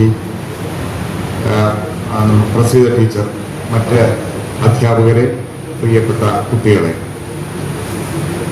Adishankara group of ഇൻസ്റ്റിറ്റ്യൂഷൻസിന് കീഴിൽ 4-5 വിദ്യാഭ്യാസ സ്ഥാപനങ്ങളുണ്ട്. ഒരു ആർട്സ് ആൻഡ് സയൻസ് കോളേജുണ്ട്, 75 വർഷം പഴക്കമുള്ള ആർട്സ് ആൻഡ് സയൻസ് കോളേജുണ്ട്. ഒരു എഞ്ചിനീയറിംഗ് കോളേജുണ്ട്, Adi Shankara institute of engineering and technology. നമുക്ക് ശ്രീ ശാരദ വിദ്യാലയ എന്നൊരു സ്കൂളുണ്ട്, CBSE സ്കൂളുണ്ട്, അതോടൊപ്പം ഒരു സൈനിക് സ്കൂളുമുണ്ട്. അതേപോലെ MBA കോളേജുണ്ട്. ഇങ്ങനെ പല വിദ്യാഭ്യാസ സ്ഥാപനങ്ങളുണ്ടെങ്കിലും അതിലൊക്കെ ഏറ്റവും ഞങ്ങൾ കരുതലോടെയും പ്രാധാന്യത്തോടെയും കാണുന്ന വിദ്യാഭ്യാസ സ്ഥാപനമാണ് ആദിശങ്കര ട്രെയിനിങ് കോളേജ് എന്ന B.Ed കോളേജ്. ഞങ്ങൾ ഇവിടെ ഒരു കുട്ടിയെ പഠിപ്പിക്കുമ്പോൾ ഞങ്ങൾ ആ ഒരു കുട്ടിയെ അല്ല പഠിപ്പിക്കുന്നത്, ഞങ്ങൾ അതിന് ശേഷമുള്ള 1000 കുട്ടികളെയാണ്, അവരുടെ തലമുറകളെയാണ് പഠിപ്പിക്കുന്നത്. നിങ്ങൾ ഓരോരുത്തരും ഇനി എത്രയോ തലമുറകളെ പഠിപ്പിക്കാനിരിക്കുന്നു, എത്രയോ കുഞ്ഞുങ്ങളെ പഠിപ്പിക്കാനിരിക്കുന്നു, അവരെ വെളിച്ചത്തിന്റെ വഴിയിലേക്ക് നയിക്കാനിരിക്കുന്നു. ആ ഒരു കരുതലോടുകൂടിയാണ്, ആ ഒരു കാഴ്ചപ്പാടോടുകൂടിയാണ് നിങ്ങൾ ഓരോരുത്തരെയും ഞങ്ങൾ കാണുന്നത്. നമുക്കറിയാം, വിദ്യാഭ്യാസം എന്ന് പറയുന്നത് മനുഷ്യനെ തിരിച്ചറിയാനും മനുഷ്യനെ മനസ്സിലാക്കാനും സമൂഹത്തെ മനസ്സിലാക്കാനുമുള്ള അറിവാണ്. അർജുനൻ സാർ അത് വളരെ വ്യക്തമായി, വളരെ വിശദമായി ഇവിടെ സൂചിപ്പിച്ചു. നമ്മൾ പണ്ട് ഒരു കൈക്കുടന്നയിൽ വെള്ളമെടുത്തിട്ട് ഗംഗേജ യമുനേജൈവ എന്ന് പ്രാർത്ഥിച്ചുകൊണ്ട് ഈ സപ്തനദികളും ഈ കൈക്കുടന്നയിലെ വെള്ളം തീർത്ഥഗണത്തിലുണ്ട് എന്ന് പ്രാർത്ഥിച്ചുകൊണ്ട് അതിനെ തളിക്കുന്ന ഒരു ശീലം, അതിനെ സപ്തനദികളുടെയും പരിശുദ്ധിയുടെയും പ്രതീകമായി കണക്കാക്കുന്ന ഒരു ശീലം നമ്മുടെ സംസ്കാരത്തിന്റെ ഭാഗമായി, ഭാരതീയ സംസ്കാരത്തിന്റെ ഭാഗമായിട്ടുണ്ട്. നമുക്കറിയാം, നമ്മുടെ സംസ്കാരങ്ങളെല്ലാം വളർന്നത് നദീതടങ്ങളിലാണ്. അത്തരത്തിൽ പരിശുദ്ധമായി കണ്ടിരുന്ന ഒരു നദീജലം അല്ലെങ്കിൽ ഒരു പുഴയിലെ ഒരു തടാകത്തിലെ ജലത്തെ കണ്ടിരുന്നെങ്കിൽ ഇന്നത് മാറിയിട്ട് നമ്മുടെ വീട്ടിലൊരു മാലിന്യമുണ്ടെങ്കിൽ അല്ലെങ്കിൽ ഒരു എലി ചത്താൽ അത് എവിടെ ഒഴുക്കണം എന്ന് നമ്മൾ ആദ്യം തീരുമാനിക്കുന്നത് അതൊരു നദിയിലായിരിക്കും. അത്തരത്തിൽ നമ്മുടെ അറിവിന്റെ വ്യാപ്തി വർദ്ധിച്ചതോടുകൂടി നമ്മുടെ മനസ്സ് ചുരുങ്ങിയിരിക്കുകയാണ്. നമ്മൾ മനുഷ്യനല്ലാതായി മാറിക്കൊണ്ടിരിക്കുകയാണ് ഓരോ നിമിഷവും.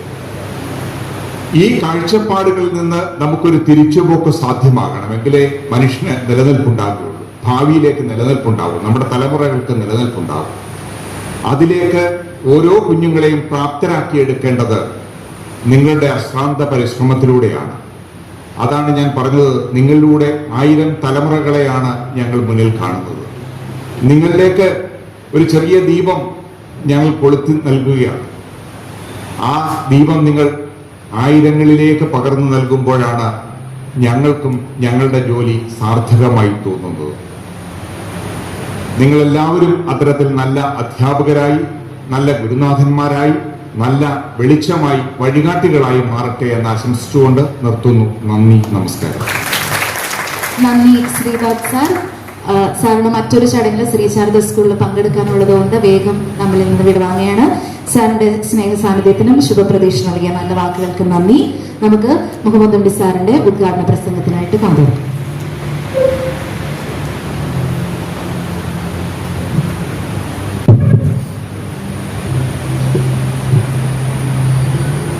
സ്നേഹം നിറഞ്ഞ ഈ വിദ്യാരംഭത്തിൻ്റെ ചടങ്ങിൻ്റെ അധ്യക്ഷൻ ഈ മഹത്തായ സ്ഥാപനത്തിൻ്റെ പ്രിൻസിപ്പലുമായ ഡോക്ടർ അർജുൻ സർ, ആദിശങ്കര ട്രസ്റ്റിൻ്റെ ജനറൽ മാനേജറായിട്ടുള്ള പ്രിയങ്കരനായ ശ്രീനാഥ് സർ, നമ്മളുടെ ഈ പ്രദേശത്തിൻ്റെ, ഈ കുടുംബത്തിൻ്റെ ചെറുപ്പക്കാരനായിട്ടുള്ള കാരണവർ, നമ്മുടെ വാർഡ് മെമ്പർ പ്രിയങ്കരനായ എൽദോസ് ചേട്ടൻ, നിങ്ങളൊക്കെ വിശേഷിപ്പിച്ച പോലെ ഈ വീടിൻ്റെ സ്നേഹസമ്പന്നയായ സഹോദരി പ്രസീത മാഡം, വളരെ മനോഹരമായ രീതിയിൽ അക്ഷരങ്ങൾ കൊണ്ട് ഇങ്ങനെ അഭ്യാസം കളിക്കുന്ന ഇവിടുത്തെ ഇംഗ്ലീഷ് ടീച്ചർ ദീപ്തി മാഡം, ഇവിടെ നന്ദി പ്രകാശിപ്പിക്കുന്ന ദിവ്യ മാഡം, ധന്യ മാഡം, അതുപോലെ തന്നെ ഇവിടെ കൂടിയിട്ടുള്ള രക്ഷിതാക്കൾ, നാളെ അധ്യാപകരായി മാറാൻ ഇന്ന് വളരെ ഉത്സാഹത്തോടു കൂടി 20 വർഷത്തെ പാരമ്പര്യവും വിജ്ഞാനത്തിൻ്റെ, സംസ്കാരത്തിൻ്റെ, ആത്മീയതയുടെ, ആത്മീയ ഭൗതിക സമന്വയത്തിൻ്റെ മകുടോദാഹരണമായി ലോകത്തിലെമ്പാടും 32 വർഷക്കാലത്തെ ജീവിതം കൊണ്ട് ജീവിച്ചു കാണിച്ച മഹാമനീഷിയുടെ നാമധേയത്തിലുള്ള ഈ സ്ഥാപനത്തിലേക്ക് കയറി വന്നിട്ടുള്ള എൻ്റെ പ്രിയങ്കരായ സുന്ദരികളും സുന്ദരന്മാരുമായിട്ടുള്ള ചെറുപ്പക്കാരായ അധ്യാപകരാവാൻ പോകുന്ന അധ്യാപക വിദ്യാർത്ഥികളെ ഏവർക്കും എൻ്റെ സ്നേഹവും നമസ്കാരം സന്തോഷവും അറിയിക്കുകയാണ്. ഇവിടെ ഒരു പ്രസംഗത്തിന് പ്രസക്തി ഇല്ല. ഞാൻ സാധാരണയായി കേൾക്കാനാണ് എനിക്കിഷ്ടം. അതുകൊണ്ടാണ് ശ്രീനാഥ് സാറ് പ്രസംഗിക്കാതെ പോകുമെന്ന് പറഞ്ഞപ്പോൾ ഞാൻ 2 വാക്ക് സംസാരിച്ചിട്ട് പോയാൽ മതി എന്ന് ഞാൻ പറഞ്ഞു. അതുപോലെ തന്നെ എൽദോസ് സാർ ഇങ്ങനെ മുള്ളുമ്മലാണ് ഇങ്ങനെ ഇരിക്കുന്നത്. അവിടെ മറ്റേ ഗ്രാമസഭയുണ്ട്, ഇവിടെ മറ്റേ നാളെ പണിമുടക്കാണ്, അതിൻ്റെ പ്രശ്നങ്ങളുണ്ട്, അങ്ങനത്തെ ഒരുപാട് പ്രശ്നങ്ങൾ ഇങ്ങനെ. അപ്പൊ ആ പ്രശ്നങ്ങളുടെ ഇടയിലാണ് വളരെ മനോഹരമായി നമ്മുടെ പ്രിൻസിപ്പള് എന്താണ് ഒരു അധ്യാപകനായി തീരേണ്ടത് എന്നും വർത്തമാന അധ്യാപകൻ നേരിടുന്ന വെല്ലുവിളികൾ എന്തൊക്കെയാണ് എന്നുമൊക്കെ വളരെ സംക്ഷിപ്തമായിട്ട് ഇങ്ങനെ പ്രതിപാദിച്ചു പോയത്. വളരെ മനോഹരമായിട്ടുള്ള ഒരു ഡയലക്റ്റിക്സ് ആണ് അർജുനൻ സാറിന്റെ സംസാരത്തിൽ നിന്ന് എനിക്ക് കേൾക്കാൻ കഴിഞ്ഞത്. അപ്പൊ അതൊക്കെ കഴിഞ്ഞതിന് ശേഷം ഈ സാഗർ അലിയാസ് ജാക്കി എന്നൊക്കെ പറയുന്ന പോലെ മുഹമ്മദ് ഉണ്ണി ഏലിയാസ് മുസ്തഫ എന്ന് പറയുന്ന ഈ ഒരാൾ എന്താണ് ഇവിടെ പറയാൻ പോകുന്നത് എന്ന് എന്നെ ഇങ്ങനെ ഒരു 150 കണ്ണുകൾ എന്നെ ഇങ്ങനെ നോക്കിക്കൊണ്ടിരിക്കുക. അങ്ങനെ നോക്കിക്കൊണ്ടിരിക്കുമ്പോൾ എനിക്കിവിടെ വല്ലാത്തൊരു ഒരു എന്താ പറയാ ഒരു സഭാകമ്പം ഇങ്ങനെ അനുഭവപ്പെടുക. ആ സഭാകമ്പം ഉണ്ടാകുമ്പോൾ ശിവഗുരു എന്നും ആരാധ്യ എന്നും പറയുന്ന മാതാപിതാക്കളുടെ മകനായിട്ട് ഈ ഒരു കൊച്ചു പ്രദേശത്ത് ജനിച്ച്, ആ കൊച്ചു പ്രദേശത്ത് ജനിച്ച് 2000 കിലോമീറ്റർ താണ്ടി അങ്ങ് നർമ്മദയിലൂടെ ചെന്ന് തൻ്റെ ഗുരുവിനെ കണ്ടെത്തുകയും അവസാനം 32ാമത്തെ വയസ്സിൽ കേദാർനാഥ് എന്ന് പറയുന്ന അവിടെ സമാധി അടഞ്ഞു എന്ന് നമ്മൾ വിശ്വസിക്കപ്പെടുന്ന, നമ്മളൊക്കെ സ്നേഹത്തോടുകൂടി നമ്മളുടെ കളിക്കൂട്ടുകാരനെ വിളിക്കുന്ന പോലെ വിളിക്കുന്ന ശങ്കരൻ എന്ന് പറയുന്ന ആ ശങ്കരന്റെ അമ്മയോട് ശങ്കരൻ അവസാന കാലത്ത് പറയുന്ന ഒരിതുണ്ട്. അതുപോലെ എനിക്ക് വേണ്ടി അവിടെ പിന്നെ ഗുരുവായൂരിൽ നിന്ന് പൊന്നാനിയിലേക്ക് പോകുന്ന ഒരു സ്ഥലത്ത് മാറഞ്ചേരി എന്ന് പറയുന്ന ഒരു കൊച്ചു പ്രദേശമുണ്ട്. ആ മാറഞ്ചേരിയുടെ ആ ഒരു മാളിയക്കൽ എന്ന് പറയുന്ന ഒരു വീട്ടില് ഇങ്ങനെ 2 കൈ ഇങ്ങനെ എനിക്ക് വേണ്ടിയിട്ട് നീട്ടുന്നുണ്ടാകും ഞാൻ ഇവിടെ നിന്ന് സംസാരിക്കുമ്പോൾ എന്നുള്ള വളരെ വല്ലാത്ത ഒരു കോൺഫിഡൻസ്, ആ കോൺഫിഡൻസിലൂന്നിയാണ് നാളെയിലേക്ക് കാലെടുത്ത് വെക്കാൻ നിൽക്കുന്ന അധ്യാപകരുമായി ഞാൻ, എൻ്റെ അമ്മയുടെ കരങ്ങൾ എനിക്ക് വേണ്ടി നീണ്ടുന്നുണ്ട് എന്നുള്ള ഉത്തമ വിശ്വാസത്തോടു കൂടിയിട്ടും അതിന്റെ ബലത്തിലുമാണ് ഞാൻ നിങ്ങളോട് കുറച്ച് കാര്യങ്ങൾ സംസാരിക്കാൻ ആഗ്രഹിക്കുന്നത്. പ്രിയമുള്ളവരെ, ഞാനൊരു വലിയ ഒരു പ്രസംഗകനൊന്നുമല്ല.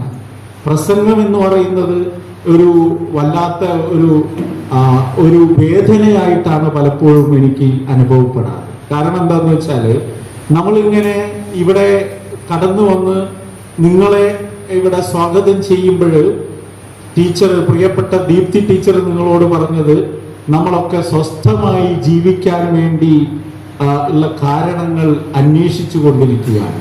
എങ്ങനെയാണ് സ്വസ്ഥമായിട്ട് ജീവിക്കാൻ വേണ്ടിയിട്ടുള്ള, എങ്ങനെയാണ് നമ്മൾ സ്വസ്ഥമായിട്ട് ജീവിക്കുക? ഈ കലുഷിത വർത്തമാനത്തിൽ നെറികേടിന്റെ അമ്മയെ, പെങ്ങളെയും, അച്ഛനെയും, മകനെയും, സഹോദരനെയും, ഗുരുവിനെയും, വിദ്യാർത്ഥിയെയും ഒക്കെ തിരിച്ചറിയാൻ പറ്റാത്ത തരം കലുഷിതമായിരിക്കുന്ന ഈ ഒരു വർത്തമാനത്തില് നാളെയുടെ അധ്യാപകരായി മാറാൻ പോകുന്നവരോട് എന്ത് സംസാരിക്കണം, എങ്ങനെ സംസാരിക്കണം എന്നൊക്കെയുള്ള വല്ലാത്ത ഒരു വിഹുലതയാണ് എന്നിലുള്ളത്. എന്നാലും ഞാൻ എൻ്റെ ചെറിയ ചിതറിയ കുറച്ച് കാര്യങ്ങൾ പറഞ്ഞിട്ട് ഇങ്ങനെയാണ്. നമ്മളെല്ലാവരും ഇവിടെ ദൈവത്തിന്റെ അനുഗ്രഹത്തോടു കൂടി പ്രാർത്ഥന കാംക്ഷിച്ചുകൊണ്ട് നമ്മൾ ഈ ചടങ്ങ് ഇവിടെ ഉദ്ഘാടനം ചെയ്തു കഴിഞ്ഞു. ഒരിക്കൽ കൂടി ഞാൻ അത് നിങ്ങൾക്ക് ഏവർക്കും ഇതിന്റെ പ്രാരംഭം കുറിച്ചതായി അറിയിക്കുകയും നിങ്ങളുടെ ജീവിതത്തിലേക്കുള്ള യാത്രയിൽ ഇത് മനോഹരമായിട്ടുള്ള ഈ ജൂലൈ 8 എന്ന് പറയുന്നത് മനോഹരമായിട്ടുള്ള ഒരു ദിവസമായിട്ട് മാറട്ടെ എന്ന് ആശംസിക്കുകയും ചെയ്യാൻ. നമുക്കറിയാം, നമ്മളൊക്കെ അധ്യാപകരാണ്. എൻ്റെ അധ്യാപന ജീവിതം ആരംഭിക്കുന്നത് 1995 ഒരു സ്കൂളിൽ പഠിപ്പിച്ചിട്ടാണ്. ഒരു 45 ദിവസം ഞാൻ ആ സ്കൂളിൽ ഇങ്ങനെ പഠിപ്പിച്ചു. പിന്നെ അവിടെ നിന്ന് ഞാൻ JRF കിട്ടുകയും കാലിക്കറ്റ് യൂണിവേഴ്സിറ്റിയിലേക്ക് ഗവേഷണത്തിന് വേണ്ടി ചേരുകയും പിന്നെ അവിടെ നിന്ന് 96 ഞാൻ എൻ്റെ ഗവേഷണം 95 നിന്ന് ഞാൻ ഈ 96 ഞാൻ എൻ്റെ പിന്നെ അധ്യാപക വിദ്യാഭ്യാസ കേന്ദ്രത്തിൽ പ്രവേശിക്കുകയും അവിടെ നിന്ന് 99 ഞാൻ കോഴിക്കോട് സർവകലാശാലയിലേക്ക് ഗവേഷണത്തിന് പോവുകയും പിന്നെ 2000 MG യൂണിവേഴ്സിറ്റിയിലേക്ക് അധ്യാപന പരിശീലനത്തിന്റെ ഭാഗമായിട്ട് ഒരു അസിസ്റ്റന്റ് പ്രൊഫസറായിട്ട് ജോയിൻ ചെയ്യുകയും പിന്നെ ഇങ്ങനെ നീണ്ടു നിൽക്കുന്ന വിവിധ യൂണിവേഴ്സിറ്റികളിലെ വിവിധ ഉത്തരവാദിത്തങ്ങളൊക്കെ വഹിച്ചിട്ട് ഇന്ന് ഇങ്ങനെ ഇവിടെ ഞാൻ എത്തി നിൽക്കുകയാണ്. ആദിശങ്കരൻ 32 വർഷത്തെ ജീവിതം കൊണ്ടാണ് ലോകത്തിലേക്ക് ജീവിതം എങ്ങനെ സ്വസ്ഥമാക്കാം എന്നുള്ളത് നമ്മളെ കാണിച്ചു തന്നത്. സ്വാമി വിവേകാനന്ദൻ ആകെ 30-32 വർഷമാണ് ജീവിച്ചിട്ടുള്ളത്. 30 വർഷം തോന്നുന്നു അല്ലെ? ഈ 30 വർഷത്തിനുള്ളിലാണ് എങ്ങനെയാണ് ലോകത്തിന്റെ നെറുകയിൽ ഒരു വ്യക്തി ജീവിതം കൊണ്ട് മാറ്റിയെടുക്കാമെന്ന് നമ്മളെ കാണിച്ചു തന്നിട്ടുണ്ട്. അത് നമ്മുടെ സംസ്കാരത്തിന്, ഭാരതീയ സംസ്കാരത്തിന് ഒരു പ്രത്യേകതയുണ്ട്. രാമായണത്തിന്റെ അവസാന കാലഘട്ടത്തിൽ അവസാന സമയം രാവണൻ ഇങ്ങനെ വീണെടുക്കുകയാണ്. ഞാൻ പറയുന്നതൊക്കെ മനസ്സിലാവുന്നുണ്ടല്ലോ അല്ലെ? അവിടെ ബാക്കിൽ ഇരിക്കുന്നവർക്കൊക്കെ മനസ്സിലാവുന്നുണ്ടല്ലേ? കാരണം എന്താന്ന് വെച്ചാൽ ബൈബിളിൽ ഇങ്ങനെ പറയുന്നുണ്ട്, I gave unto thee as I gave unto the last. I gave unto thee as I gave unto the last. ഞാൻ അവസാനം ഇരിക്കുന്ന ആളിനും കൊടുത്തു. ഏതുപോലെ? ഞാൻ ഇവിടെ മുന്നിലിരിക്കുന്ന ആളിന് കൊടുത്ത പോലെ അവസാനം ഇരിക്കുന്ന ആളിനും കൊടുത്തു എന്ന് ബൈബിളിൽ പറയുന്നുണ്ട്. ഇതാണ് അധ്യാപകരെല്ലാവരും ഏറ്റെടുക്കേണ്ട ഏറ്റവും വലിയ മുദ്രാവാക്യം. അതാണ് തന്റെ ക്ലാസ്സിൽ അവസാനം ഇരിക്കുന്ന കുട്ടിക്കും എത്രമാത്രം ഞാൻ കൊടുക്കാൻ കഴിഞ്ഞു എന്നുള്ളത് ഒരു അധ്യാപകൻ എന്ന നിലനിലക്ക് ഉറപ്പുവരുത്തുമ്പോഴാണ് അധ്യാപക ശ്രേഷ്ഠരായി മാറുന്നത്. അല്ലെങ്കിൽ ഗുരു ലഘുവായി മാറും. ഗുരു ലഘുവായി മാറുന്നതാണ് നാം ഇന്ന് അനുഭവിക്കുന്ന വല്ലാത്ത ഒരു പ്രശ്നം എന്ന് പറയുന്നത്. 9:15 പ്രയർ തുടങ്ങുന്ന സമയത്ത് ഗുരുവൊക്കെ ഷെയർ മാർക്കറ്റിൽ എങ്ങനെയാണ് കയറുന്നുണ്ടോ ഇറങ്ങുന്നുണ്ടോ എന്ന് മൊബൈൽ പിടിച്ചിങ്ങനെ നോക്കുമ്പോൾ കുട്ടിക്ക് വിദ്യാഭ്യാസത്തിന്റെയും അക്ഷരത്തിന്റെയും അതുപോലെ തന്നെ നാം ഇന്ത്യക്കാരനാണ്, ഭാരതീയനാണെന്നും ഓരോ ഇന്ത്യക്കാരനെയും ഞാൻ സ്നേഹിക്കുന്നു എന്നൊക്കെ പറയുന്ന സമയത്ത് എടാ ഷെയർ മാർക്കറ്റിൽ എങ്ങനെയാണ് അപ്സ് ആണോ ഡൗൺ ആണോ നോക്കുന്നത് എന്ന്, കയറുന്നത് അല്ല ഇറങ്ങുന്നത് എന്ന് വ്യാപരിക്കുന്ന ഒരു അധ്യാപകരുള്ള ഒരു വർത്തമാനത്തിലാണ് ഗുരു എന്താകുന്നത് ലഘുവായി മാറുന്നത്. ഗുരു ഒരിക്കലും ലഘുവായി മാറാൻ പാടില്ല. ഗുരു എന്ന് പറയുന്നത് തമസിന്റെ, അജ്ഞതയുടെ, അന്ധകാരത്തിൽ നിന്നും അറിവിന്റെ വലിയ ലോകത്തിലേക്ക് കുട്ടികളെ കൈപിടിച്ച് കൊണ്ടുപോകുന്ന മഹത് വ്യക്തിത്വമാണ് ഗുരു എന്ന് പറയുന്നത്. ആ ഗുരു ഒരിക്കലും ലഘുവായി മാറാൻ പാടില്ല.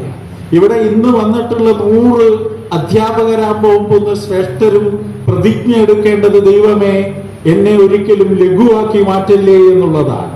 ഗുരു ലഘുവാവുന്നതോടുകൂടി നമ്മുടെ സമൂഹത്തിന്റെ സകലമായ താളപ്പിഴവുകളും സംഭവിച്ചു പോകും. ആ താളപ്പിഴകൾ വീണ്ടെടുക്കാൻ പിന്നെ നിങ്ങൾ സൂംബയല്ല ഏതൊരു കോമ്പ കാണിച്ചിട്ടും ഒരു കാര്യമില്ല എന്നുള്ളതാണ് യാഥാർത്ഥ്യം. നിങ്ങൾ കാണിക്കുന്നോ വേണോ എന്നുള്ളതൊക്കെ വേറെ വിഷയം, അതിലേക്കൊന്നും ഞാൻ കടക്കുന്നില്ല. മറിച്ച് ഗുരു ലഘുവാവാതിരിക്കാൻ ശ്രദ്ധിക്കുക എന്നുള്ളതാണ് ഏറ്റവും പ്രധാനമായി ഞാനും ഒക്കെ തീരുമാനമെടുക്കേണ്ടത്. അപ്പൊ രാമായണത്തിന്റെ അവസാനത്തിൽ രാവണൻ ഇങ്ങനെ ശ്വാസം ഇങ്ങനെ അടയാൻ ഇങ്ങനെ പോവാ. ആ സമയത്ത് ശ്രീരാമൻ ലക്ഷ്മണനോട് പറയും, അല്ലയോ സഹോദര, നീ അവിടെ ചെന്നിരിക്കി, അദ്ദേഹത്തിന്റെ കാൽക്കൽ ചെന്നിരിക്കി. You respect him and sit to near his foot. അപ്പൊ ലക്ഷ്മണൻ ചോദിക്കും, എന്താ ചേട്ടാ എന്തുകൊണ്ടാ ഈ പറയണേ, പൊട്ടത്തരം പറയണേ എന്ന് ചോദിക്കും. കാരണം എന്താ, ഇയാളാണ് എല്ലാവിധ പ്രയാസങ്ങൾക്കും പ്രശ്നങ്ങൾക്കും ഒക്കെ കാരണമായത്. അപ്പൊ ശ്രീരാമൻ ചോദിക്കും, അതൊക്കെ ശരി തന്നെ, അത് ഞാൻ സമ്മതിക്കുന്നു സഹോദര, പക്ഷേ he is a treasure house of knowledge. Lanka എന്ന് പറയുന്നത് അന്ന് ട്രഷർ ഹൗസ് ഓഫ് നോളജ് ആണ്, വെൽത്ത് ആണ്. അതുകൊണ്ട് അദ്ദേഹത്തിനുള്ള വിജ്ഞാനത്തിന്റെ അവസാനത്തെ അണുമണിയും ഇങ്ങനെ പെറുക്കിയെടുക്കുക, ആദരിക്കുക എന്ന് ശ്രീരാമൻ പറയുന്നത്. അതുകൊണ്ടാണ് ശ്രീരാമനായി മാറുന്നത്. അതുകൊണ്ടാണ് ജന്മം കൊണ്ടല്ല, ജന്മം കൊണ്ട് ശ്രീരാമന് ക്ഷത്രിയനാണ്, രാവണൻ ബ്രാഹ്മണനാണ്. ജന്മം കൊണ്ട് രാവണൻ ബ്രാഹ്മണനാണ്, ശ്രീരാമൻ ക്ഷത്രിയനാണ്. അന്നത്തെ ഒരു രീതി പ്രകാരം ബ്രാഹ്മണനാണ് അറിവിന്റെ മകുടോദാഹരണം കേമൻ. പക്ഷെ ഇനി ആരോഗ്യം കൊണ്ട് നോക്കിയാലോ 10 തലയുള്ളവനാണ് രാവണൻ. ശ്രീരാമനോ ഒരു അർജുനൻ സാറിന്റെ ഒക്കെ പോലെ ഒരു സാമാന്യം നല്ല ദൃഢഗാത്രൻ, എന്നെ പോലെ എന്ന് പറയാൻ പറ്റില്ല. ഞാനിങ്ങനെ ഒരു മെലിഞ്ഞ ഇതാണ്. എന്റെ ഇതൊക്കെ അങ്ങ് മാറ്റിയെടുത്താൽ ചിലപ്പോ വൈക്കം മുഹമ്മദ് ബഷീറിന്റെ ഒരു ഡൂപ്പ് പോലെ ചിലപ്പോൾ എനിക്ക് തന്നെ തോന്നാറ്, അത്രയേ ഉള്ളൂ. പക്ഷെ സാറിനെ പോലെ ഒരു ആരോഗ്യ ദൃഢഗാത്രനായിട്ട് ഇരിക്കുന്ന ഒരവസ്ഥ. ഇനി പണത്തിന്റെ നോക്കിയാലോ, ലങ്ക എന്ന് പറയുന്നത് സ്വർണത്തിന് തുല്യമാണ്, ലങ്കാ സിംഹാസനം. ശ്രീരാമനോ ഒന്നുമില്ല, രാജ്യം പോലും ഭരിക്കാനുള്ള ഒരവസ്ഥ വന്നപ്പോ അച്ഛന്റെ വാക്ക് നിറവേറ്റേണ്ട പുത്രധർമ്മത്തിന്റെ പേരിൽ ഉപേക്ഷിക്കേണ്ടി വന്ന് വനവാസത്തിലേക്ക് ഏർപ്പെടേണ്ടി വന്നാൽ അവിടെ നമുക്ക് മനസ്സിലാക്കാൻ കഴിയുന്നത് ജന്മം കൊണ്ടല്ല കർമ്മം കൊണ്ടാണ് ഒരു വ്യക്തി മഹാനാകുന്നത്. അതാണ് ഭാരതീയ തത്വശാസ്ത്രത്തിന്റെ അസ്തിത്വം എന്ന് പറയുന്നത്. കർമ്മം കൊണ്ടാണ് നമ്മൾ മഹാന്മാരായി തീരുന്നത്. അതുകൊണ്ടാണ് നമ്മൾ ആരും തന്നെ നമ്മളുടെ കുഞ്ഞുങ്ങൾക്ക് രാവണൻ എന്ന് പേരിടാറില്ല. ശ്രീരാമൻ, അർജുനൻ, ശ്രീകൃഷ്ണൻ, അങ്ങനെ കൃഷ്ണൻ, അർജുനൻ, അങ്ങനെയാണ് പേരിടാറ്. അപ്പൊ കർമ്മമാണ് തീരുമാനിക്കുന്നത്, അല്ലാതെ ജന്മമല്ല. അപ്പൊ അതുകൊണ്ട് എനിക്ക് നിങ്ങളോട് പറയാനുള്ളത്, നിങ്ങൾ ഏത് കുലത്തിൽ ജനിച്ചോട്ടെ, നിങ്ങൾ ഏത് താഴേക്കിടയിലുള്ള ഒരു മാർക്കുമില്ലാതെ നിങ്ങൾക്ക് ഫിസിക്സ് അറിയാതെ, സുവോളജി അറിയാതെ, ഇംഗ്ലീഷ് അറിയാതെ, ടെക്നോളജി അറിയാതെയാണ് ഇവിടെ വന്നിട്ടുള്ളത് എന്ന് വെച്ചാൽ ഇനിയുള്ള നിങ്ങളുടെ കർമ്മമാണ് നിങ്ങൾ എങ്ങനെയാണ് എന്ന് തീരുമാനിക്കുന്നത്. അപ്പൊ കർമ്മമാണ് ഏറ്റവും പ്രധാനപ്പെട്ടത്. എന്തിനാ നമ്മൾ പഠിക്കുന്നേ? ഇന്നസെന്റ് ചോദിച്ച പോലെ എന്തിനാ പഠിക്കുന്നേ? ടീച്ചർമാരൊക്കെ പഠിപ്പിക്കാനാണല്ലോ വരുന്നത്. എന്തിനാണ് പഠിപ്പിക്കുക എന്ന് പറയുന്നത്? പഠിക്കാൻ വേണ്ടിയിട്ടാണല്ലോ, കുട്ടി പഠിപ്പിക്കാനാണല്ലോ നമ്മളൊക്കെ പഠിക്കുന്നത്, അല്ലെ? അപ്പൊ എന്തിനാ കുട്ടി പഠിക്കുന്നത്? ഏറ്റവും വലിയൊരു പ്രശ്നം എന്ന് പറയുന്നത്, നമ്മളിങ്ങനെ മാത്സില് അര മാർക്ക് പോയാൽ കുട്ടിയോട് ചോദിക്കും അര എവിടെ പോയടോ എന്ന്.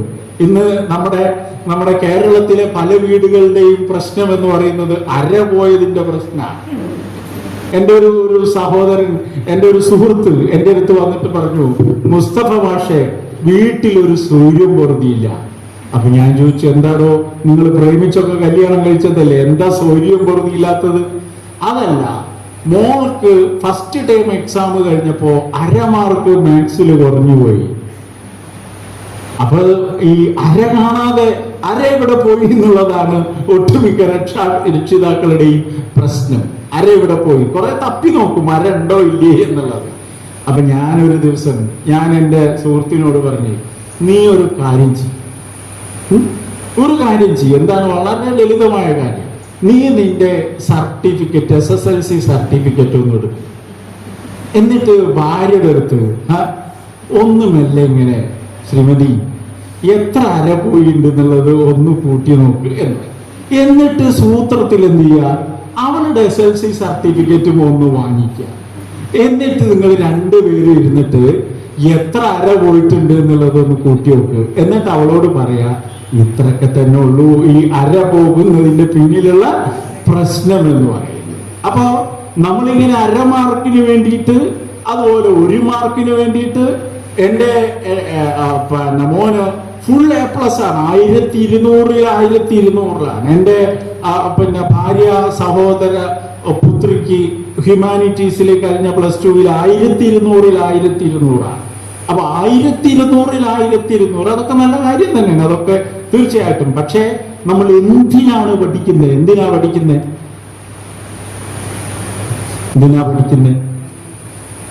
അപ്പൊ ഒരു മിനിമം ഉത്തരം എന്ന് പറയുന്നത് ജോലി കിട്ടണം, അല്ലെ?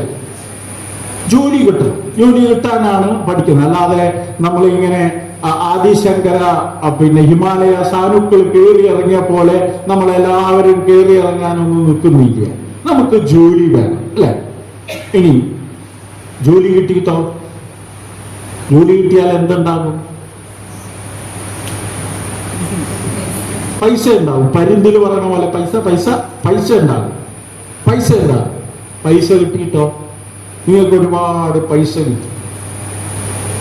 പൈസ കിട്ടിയാൽ മാത്രം സംതൃപ്തി അറിയൂല്ലേ?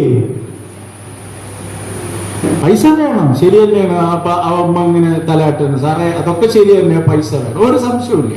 പൈസ തന്നെ വേണം, പ്രധാനപ്പെട്ടതാണ്. Vitamin M is the most essential vitamin. ബാക്കി എല്ലാ വൈറ്റമിനും നമുക്ക് വാങ്ങിക്കാൻ പറ്റും പൈസ ഉണ്ടെങ്കിൽ. അപ്പൊ പൈസ ഉണ്ടായാൽ മാത്രം മതിയാവില്ല. ഇഷ്ടംപോലെ പൈസ ചോട്ടാ മുമ്പയ്ക്കുണ്ട്, ഇഷ്ടംപോലെ പൈസ പൾസർ സുനിക്കുണ്ട്. പൾസർ സുനിയുടെ 1/4 ഭാഗം പൈസ അർജുനൻ സാറിന് ഉണ്ടാവില്ല, എൽദോ സാറിന് ഉണ്ടാവാനുള്ള സാധ്യതയില്ല. സാറിന്റെ ഒരു രൂപവും കാര്യവും ഒക്കെ കണ്ടിട്ട്. അപ്പോ നേരെ മറിച്ച് നിങ്ങൾ പൈസ ഉണ്ട്, പൾസർ സുനിയാവാൻ നിങ്ങൾക്ക് ആഗ്രഹമുണ്ടോ? ഇല്ലേ? ഇല്ല. എന്നാൽ ഇങ്ങനെ നിങ്ങളുടെ പുസ്തകത്തിൽ, നിങ്ങളുടെ മേശപ്പുറത്തൊക്കെ അർജുനൻ സാറിന്റെ പുസ്തകം ഉണ്ടായിരിക്കുമെന്ന് ദീപ്തി ടീച്ചറും പ്രസീത ടീച്ചറൊക്കെ പറഞ്ഞപ്പോ നമുക്ക് ഒരു അർജുനൻ സാർ ആവാൻ ഇങ്ങനെ ചെറിയ ഒരു പൂതി, ഇങ്ങനെ പൂതിയാകുന്നതല്ല, മോഹമുദിക്കുന്നതല്ല, മോഹമാകുന്നു എന്ന് ON കുറുപ്പി പറഞ്ഞ പോലെ, ONV കുറുപ്പ് പറഞ്ഞ പോലെ നമുക്കൊക്കെ ഒരു മോഹമുണ്ടാകും. അത് പൈസ കഴിഞ്ഞാല് നമ്മളുടെ ഡിഗ്നിറ്റി ഉയർത്തപ്പെടണം. പൈസ ഉണ്ടാകുന്നത് കൊണ്ട് മാത്രം ഡിഗ്നിറ്റി ഉണ്ടാവില്ല. അപ്പൊ നാളെ നിങ്ങൾ അധ്യാപകരായിട്ട് പോവാൻ ഉദ്ദേശിക്കുന്നത് ഈ നമ്മുടെ മുന്നിലിരിക്കുന്ന കുട്ടികളൊക്കെ ഡിഗ്നിഫൈഡ് ഇൻഡിവിജ്വൽ ആക്കാൻ വേണ്ടിയിട്ടാണ്, ഡിഗ്നിറ്റി ഉള്ളവരാക്കാൻ വേണ്ടിയിട്ടാണ്, നല്ല വ്യക്തിത്വങ്ങളാക്കാൻ വേണ്ടിയിട്ടാണ്. ആരാ നല്ല വ്യക്തിത്വം? അവന് ഉപകാരപ്പെടുന്ന, കുടുംബത്തിന് ഉപകാരപ്പെടുന്ന, സമൂഹത്തിന് ഉപകാരപ്പെടുന്ന, ലോകത്തിന് മുഴുവൻ ഉപകാരപ്പെടുന്ന, ലോകാ സമസ്ത സുഖിനോ ഭവന്തു, ലോകത്തിന് മുഴുവൻ ഉപകാരപ്പെടുന്ന വ്യക്തിത്വങ്ങളാക്കാൻ വേണ്ടിയിട്ട്. ഇവരുടെയൊക്കെ മഹാന്മാരുടെ ഒക്കെ ബാല്യം എന്ന് പറയുന്നത് വലിയ കഷ്ടമാണ്. നിങ്ങൾ ഏതൊരു പ്രവാചകനെയും നിങ്ങൾ എടുത്തു നോക്കുക, പ്രവാചകൻ മുഹമ്മദ് നബി സല്ലല്ലാഹു അലൈഹി വസല്ലം നിങ്ങൾ എടുത്തു നോക്കുക, വളരെ കഷ്ടപ്പെട്ട്, എന്നാൽ ദൈവത്തിന് മനസ്സിലാവില്ലേ? ദൈവം ഖുർആന് പ്രകാരം പറയുന്നത് ഈ ലോകം തന്നെ സൃഷ്ടിക്കപ്പെട്ടത് പ്രവാചകന് വേണ്ടിയിട്ടാണ്, അത്ര മെറ്റഫറിക് ആയിട്ട് ആവിഷ്കരിക്കുന്നുണ്ട്. അങ്ങനത്തെ ദൈവത്തിന് എന്തേ ഇങ്ങനെ വാപ്പയില്ലാതെ ഉമ്മ നഷ്ടപ്പെട്ട ചെറുപ്പം ഒരു കുട്ടിയായിട്ട് എന്തിനാ ഈ പ്രവാചകനെ വളർത്തിയത്? നിങ്ങൾ ശ്രീകൃഷ്ണ ഭഗവാന്റെ ബാല്യം നിങ്ങളൊന്നും എടുത്തു നോക്കുക. അങ്ങ് ഒരു അശരീരി ഉണ്ട്. എന്താണ് അശരീരി? ഒരു ബാലൻ ഇവിടെ ജനിക്കാൻ പോകുന്നു. ബോറടിക്കുന്നുണ്ടോ നിങ്ങൾക്ക്? ഉണ്ടോ? ഒരു ബാലൻ ഇവിടെ ജനിക്കാൻ പോകുന്നു. ആ ബാലൻ നിന്നെ കൊല്ലും. കംസനോട് അശരീരിയാണ്. അപ്പൊ കംസൻ എന്ത് തീരുമാനിച്ചു? ഇവിടെ ജനിക്കപ്പെടുന്ന എല്ലാ ആൺകുട്ടികളെയും കഴുത്ത് ഞെരിച്ച് കൊല്ലാൻ തീരുമാനിച്ചു, ഓർഡർ ഇട്ട്. അങ്ങനെ ഇവരെന്ത് ചെയ്യുന്നു വെച്ചാല് യമുനാ നദിയിലേക്ക് ഒരു കൊട്ടയിലിട്ടിട്ട് എങ്ങനെ ഒഴുക്കാണ് കുഞ്ഞിവിടെ വളരുന്നത് കംസന്റെ കൊട്ടാരത്തിൽ. ഏകദേശം മൂസാ പ്രവാചകന്റെ അതേപോലത്തെ ഒരു സാമ്യമുള്ള ചരിത്രമാണ് വരുന്നത്. നമ്മൾ കണ്ണ് തുറന്ന് വായിക്കുമ്പോഴാണ് ഇതൊക്കെ ഒന്നാണ് എന്ന് നമുക്ക് മനസ്സിലായി. ഏത് കണ്ണ്? അകക്കണ്ണ് തുറന്ന് വായിക്കുമ്പോഴാണ്. നിർണയിപ്പാൻ ഒരു അകക്കണ്ണില്ലാത്തവൻ അന്ധൻ എന്ന് പറയുന്നത് അതുകൊണ്ടാണ്. നമുക്കൊക്കെ പുറത്ത് കണ്ണുണ്ട്, ആ കണ്ണിൽ ഇങ്ങനെ നമ്മൾ ഐലാഷൊക്കെ ഇട്ടിട്ട് ഇങ്ങനെ ഭംഗി കൂട്ടിയിട്ട് ഇങ്ങനെ കൊണ്ടു നടക്കും. ഇപ്പൊ അതൊക്കെ മാറിയിട്ട് രാത്രി കിടന്നുറങ്ങാൻ പോകുന്ന സമയത്ത് നമ്മൾ ഈ ഐ ഡ്രോപ്സ് പോലും ഇടുന്നതായിട്ടാണ് ചില കുട്ടികളൊക്കെ പറഞ്ഞേക്കാൻ. കാരണം കണ്ണിന് തിളക്കം കൂടും. രാത്രി കിടന്നുറങ്ങുമ്പോ കണ്ണിന് എന്ത് തിളക്കം. പക്ഷെ നമ്മളൊരു മൂഢമായിട്ട് നമ്മളിങ്ങനെ ആന്തരികമായിട്ടുള്ള ഈ ഭംഗിയിൽ ആഡംബരത്തിൽ ഇങ്ങനെ പോവുക. പക്ഷെ നമുക്ക് നിർണയിപ്പാൻ ഒരു അകക്കണ്ണ് നമുക്ക് ഇല്ലാതെ പോവുകയാണ്. അകക്കണ്ണ് വേണം. അപ്പോഴാണ് മനസ്സിലാക്കുന്നത് ഇതെല്ലാം ഒന്നാണ് എന്ന്. അപ്പോഴാണ് മനസ്സിലാക്കുന്നത് തത്വമസി എന്ന്. അപ്പോഴാണ് മനസ്സിലാക്കുന്നത് ഇതെല്ലാം ഞാനും നീയും നമ്മളെല്ലാവരും ഒരേ ദൈവത്തിന്റെ പ്രതിബിംബങ്ങളാണ് എന്ന് മനസ്സിലാക്കുന്നത് അപ്പോഴാണ്. എല്ലാ സർവചരാചരങ്ങളും ഒരു സൃഷ്ടാവിന്റെ സൃഷ്ടിയാണ് എന്ന് മനസ്സിലാക്കുന്നത് അപ്പോഴാണ്. ആ ഒരു സൃഷ്ടാവിന്റെ രൂപം എല്ലാവരിലും കാണാൻ കഴിഞ്ഞാൽ പിന്നെ അങ്ങനെ ദാസപ്പനെന്നും കോരപ്പനെന്നും മുഹമ്മദ് എന്നും ഈ ഔസേപ്പ് എന്നും പറഞ്ഞിട്ടൊന്നും തല്ലൂടേണ്ട ഒരു പ്രശ്നം ഉണ്ടാവില്ല. അപ്പൊ അങ്ങനെയുള്ള വളരെ വളരെ ഉദാത്തമായിട്ടുള്ള ഒരു ലോകത്തിലേക്ക് ഈ കുട്ടികളെ മാറ്റാനാണ് ഞാനും നിങ്ങളും ഒക്കെ അധ്യാപകരായിട്ട് നടക്കുന്നത്. അതിന്റെ പ്രധാനപ്പെട്ട ഒരു പടിപ്പുര എന്ന് പറയുന്നത് വിദ്യാലയമാണ്. നീണ്ട ഞാൻ എപ്പോഴാണ് നിർത്തേണ്ടതെന്ന് വെച്ചാൽ പ്രസീത ടീച്ചർ ഒന്ന് പറഞ്ഞാൽ മതി കേട്ടോ. സമയമായിട്ടില്ല. സാറിന് എന്തോ ഒരു മീറ്റിങ്ങിനൊക്കെ പോകാണ്ടെന്നാണ് എന്നോട് പറഞ്ഞത്. ഇപ്പൊ പറയണം സമയമായില്ല പോലും എന്ന്. അപ്പോ ഈ അങ്ങനെ എന്തെങ്കിലും വെച്ചാൽ ഇത്തരത്തിലുള്ള ഒരു ഇതിലേക്ക് കുട്ടികളെ ഉയർത്താനാണെന്നാണ്. അത് മനുഷ്യന് മാത്രമുള്ള കഴിവാണ് പഠിക്കുക എന്നുള്ളത്, പഠനം എന്ന് പറയുന്നത്. നിങ്ങൾ ഈ പൂച്ചക്കുട്ടിയെ നിങ്ങൾ നോക്കിയാൽ ഒരു 4 ദിവസം അല്ലെങ്കിൽ ഒരു 4 ആഴ്ച പിന്നെ പൂച്ച എന്ത് ചെയ്യുന്ന വെച്ചാൽ എവിടെയെങ്കിലൊക്കെ പ്രസവിക്കും. മിക്കവാറും നമ്മുടെ ലൈബ്രറിയുടെ അടുത്തൊക്കെ ആയിരിക്കും നമ്മൾ പ്രസവിക്കുക. വീട്ടിലെ ലൈബ്രറി, നമുക്ക് വീട്ടിലൊക്കെ ഒരു ലൈബ്രറി ഒക്കെ ഉണ്ടാക്കും നമ്മൾ. എന്നിട്ട് കുറെ പുസ്തകമൊക്കെ കൊടുന്നു വെക്കും. അത് തെരഞ്ഞു നോക്കില്ലേ. അപ്പൊ അമ്മ പറയാ, കണ്ട പണ്ട് നമ്മളെ പൂച്ച അവിടെ പ്രസവിച്ചില്ലേ എന്ന് ചോദിക്കേ മോളെ അടുത്ത്. ലൈബ്രറിയുടെ ഇപ്പുറത്താ പ്രസവിക്കുക. കാരണം എന്താ, അവിടേക്ക് നമ്മൾ ചെന്ന് നോക്കൂല. അല്ലെങ്കിൽ പത്തായപ്പുരയിൽ പ്രസവിക്കും. അപ്പൊ അവിടെ നമ്മൾ ഇങ്ങനെ ഡിസ്റ്റർബ് ചെയ്താല് പൂച്ച എന്ത് ചെയ്യുന്ന വെച്ചാൽ തള്ളപ്പൂച്ച ഇങ്ങനെ കടിച്ചിട്ട് വേറൊരു സ്ഥലത്ത് കൊണ്ടുപോയി വെക്കും. ശ്രദ്ധിച്ചിട്ടുണ്ടോ നിങ്ങൾ? പൂച്ചനെ കണ്ടിട്ടുണ്ടോ? ഉണ്ടല്ലോ. ഓക്കെ, അത് വല്ലാത്തൊരു ഭാഗ്യം. ഇനി അങ്ങനെ ഇതിങ്ങനെ ഒരു 3, 4, 7 പ്രാവശ്യം ഇങ്ങനെ ഈ കൊണ്ടു നടക്കൽ ഇങ്ങനെ ഉണ്ടാകും. പിന്നെ കുറച്ചു കഴിഞ്ഞ് നോക്കിയാൽ കാണാം ഈ ചെറിയ പൂച്ചക്കുട്ടി തള്ളപ്പൂച്ചയെ പോലെ ഇങ്ങനെ ജിംനാസ്റ്റിക് ഒക്കെ എടുത്തിട്ട് ഇങ്ങനെ നടക്കുന്നു, എല്ലാവിധ കാര്യങ്ങളും ചെയ്യും. മനോഹരമായ ഒരു മത്സ്യമുണ്ട്, സാൽമൺ എന്നാണ് ആ മത്സ്യത്തിന്റെ പേര്. സാൽമൺ എന്ന് പറയുന്നത് ഈ അറ്റ്ലാന്റിക് മഹാസമുദ്രത്തിൽ നിന്ന് ഇങ്ങനെ മുട്ടയിടാൻ വേണ്ടിയിട്ട് അതിന്റെ തീരത്തുള്ള പുഴയോര കരയിലേക്ക് ഇങ്ങനെ വരും. അവിടെ മുട്ട നിക്ഷേപിക്കും.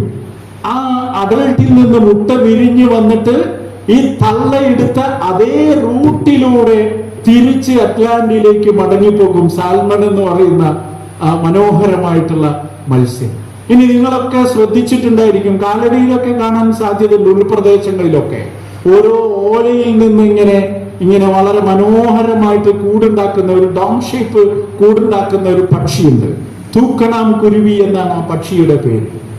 അതിലാണ് സലീം അലി അദ്ദേഹത്തിന്റെ PhD ഡിഗ്രി സമ്പാദിച്ചത്, പ്ലോസിയസ് എന്ന് പറയും. ഈ പ്ലോസിയസ് പക്ഷിക്ക് ഈ കുഞ്ഞു മുട്ടയിൽ നിന്ന് വിരിഞ്ഞ് ഏതാനും ദിവസം കഴിഞ്ഞാൽ തന്നെ ഈ നെസ്റ്റ് ഉണ്ടാക്കാനുള്ള കപ്പാസിറ്റി ഡെവലപ്പ് ചെയ്യുകയാണ്.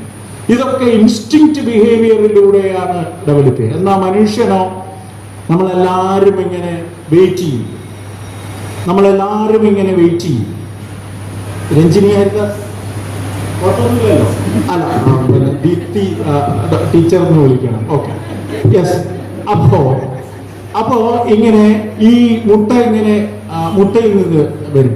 എന്നാൽ മനുഷ്യനോ, നമ്മളെല്ലാവരും ലേബർ റൂമിന്റെ വെളിയിൽ ഇങ്ങനെ വെയിറ്റ് ചെയ്ത് നിൽക്കുമ്പോൾ സിസ്റ്റർ വന്നിട്ട് പറയും ഡെലിവറി കഴിഞ്ഞു, നോർമലാണ്. അപ്പൊ ചില കേമന്മാരൊക്കെ ചോദിക്കും, ഇൻവെർട്ടഡ് കോമ, ചില കേമന്മാരൊക്കെ ചോദിക്കും ആണാണോ പെണ്ണാണോ. അങ്ങനെയൊന്നും ചോദിക്കാൻ പാടില്ല കേട്ടോ. ഇനി ചില പ്രായം ചെന്ന അമ്മമാര് ചോദിക്കും, നല്ല വല്യമ്മമാരൊക്കെ ചോദിക്കും കുഞ്ഞ് കരഞ്ഞു എന്ന് ചോദിക്കും. അപ്പൊ കരഞ്ഞു എന്ന് പറയും. അപ്പൊ നമ്മൾ ലഡു വിതരണം ചെയ്യാൻ തുടങ്ങും. കാരണം എന്താ, കുഞ്ഞു കരഞ്ഞു എന്ന് പറഞ്ഞാൽ അത് റെസ്പിറേറ്ററി സിസ്റ്റത്തിന്റെ, ബ്രെയിനിന്റെ ഒരുവിധം ഭേദപ്പെട്ട രീതിയിലുള്ള പ്രവർത്തനത്തിന്റെ അടയാളമാണ്. മനുഷ്യൻ ജനിക്കുമ്പോൾ കരയുകയും മറ്റുള്ളവരെ ചിരിപ്പിക്കുകയും ചെയ്യും. മനുഷ്യൻ മരിക്കുമ്പോൾ കരയുകയാണോ ചിരിക്കുകയാണോ, അതോ മറ്റുള്ളവര് പണ്ടാരക്കാലം പോയി എന്ന് പറഞ്ഞ് ചിരിക്കുകയാണോ, അതോ ഇതാ ഇങ്ങനെ light has gone darkness spread everywhere 48 ജനുവരി 30 ആകാശവാണിയിലൂടെ അന്നത്തെ ഇന്ത്യൻ പ്രധാനമന്ത്രി പണ്ഡിറ്റ് ജവഹർലാൽ നെഹ്റു പ്രഖ്യാപിച്ചു, ലൈറ്റ് ഹാസ് ഗോൺ, വെളിച്ചം കെട്ടുപോയി, അന്ധകാരം എല്ലായിടത്തും നിറഞ്ഞു എന്ന്. പിന്നെ ഇങ്ങനെ ആകാശവാണി കേൾക്കുന്നവരൊക്കെ ഒരു വല്ലാത്ത ഒരു തരത്തിലേക്കുള്ള ഒരു കരച്ചിലിന്റെ കൂട്ടമാണ്. ലോകത്തിന്റെ ഒരേ ഒരു മഹാത്മാവ് നഷ്ടപ്പെട്ട വേദനയാണ് പണ്ഡിറ്റ് ജവഹർലാൽ നെഹ്റു ലോകത്തോട് അറിയിക്കുന്നത്. ഞാനും നിങ്ങളും മരിച്ചു പോകുമ്പോ നമ്മളുടെ ഭാര്യ അല്ലെങ്കിൽ നമ്മളുടെ ഈ വാർഡിലുള്ള ആൾക്കാര്, അതുപോലെ എതിർ പാർട്ടിക്കാര്, സ്വന്തം പാർട്ടിക്കാര്, എതിർ പാർട്ടിക്കാരെക്കാളും ഇപ്പോ സ്വന്തം പാർട്ടിക്കാരെ പേടിക്കേണ്ട ഒരു കാലമാണ്. അവരൊക്കെ ഈ ചങ്ങാതി പോയത് നന്നായി എന്ന് വിചാരിക്കുമോ, അതോ ഞങ്ങളുടെ പ്രിയപ്പെട്ട സാറ് പോയി, അതല്ല ഞങ്ങളുടെ പ്രിയപ്പെട്ട ചേട്ടൻ പോയി, ചേച്ചി പോയി എന്ന് വിചാരിക്കുമോ? അതാണ് മനുഷ്യന്റെ ജന്മത്തിന്റെ, ജീവിതത്തിന്റെ ഒരു പ്രത്യേകത എന്ന് പറയുന്നത്.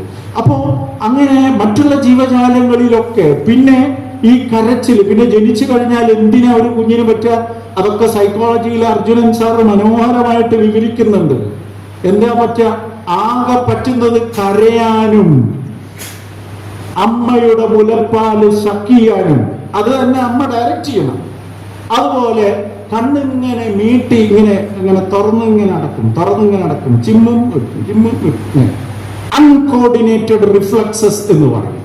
അതുപോലെ നിങ്ങൾ കൈയൊക്കെ ശ്രദ്ധിച്ചു കഴിഞ്ഞാൽ ഇങ്ങനെ ക്യൂട്ടായിട്ട് ഇങ്ങനെ വെറുതെ ഇങ്ങനെ ഇളക്കുന്നു, യാതൊരു പർപ്പസും ഇല്ല. ഇത്രയാണ് മനുഷ്യന്റെ കുഞ്ഞിന് ആദ്യകാലങ്ങളിൽ അറിയുന്നത്. പിന്നെ അവനിങ്ങനെ പ്രതിപ്രവർത്തിക്കാൻ തുടങ്ങും, ഇങ്ങനെ സാഹചര്യവുമായിട്ട് ഇങ്ങനെ പ്രതിപ്രവർത്തിച്ചിങ്ങനെ തുടങ്ങും. അങ്ങനെ പ്രതിപ്രവർത്തിച്ച് ഇന്ററാക്ട് ചെയ്തിട്ടാണ് വലിയ ഈ 18 വർഷത്തെ കണ്ടിന്യൂസ് ആയിട്ടുള്ള ഈ പ്രതിപ്രവർത്തനത്തിന്റെ ഭാഗമായിട്ടാണ് ഒരു അഡൾട്ടായിട്ട് മാറുന്നത്.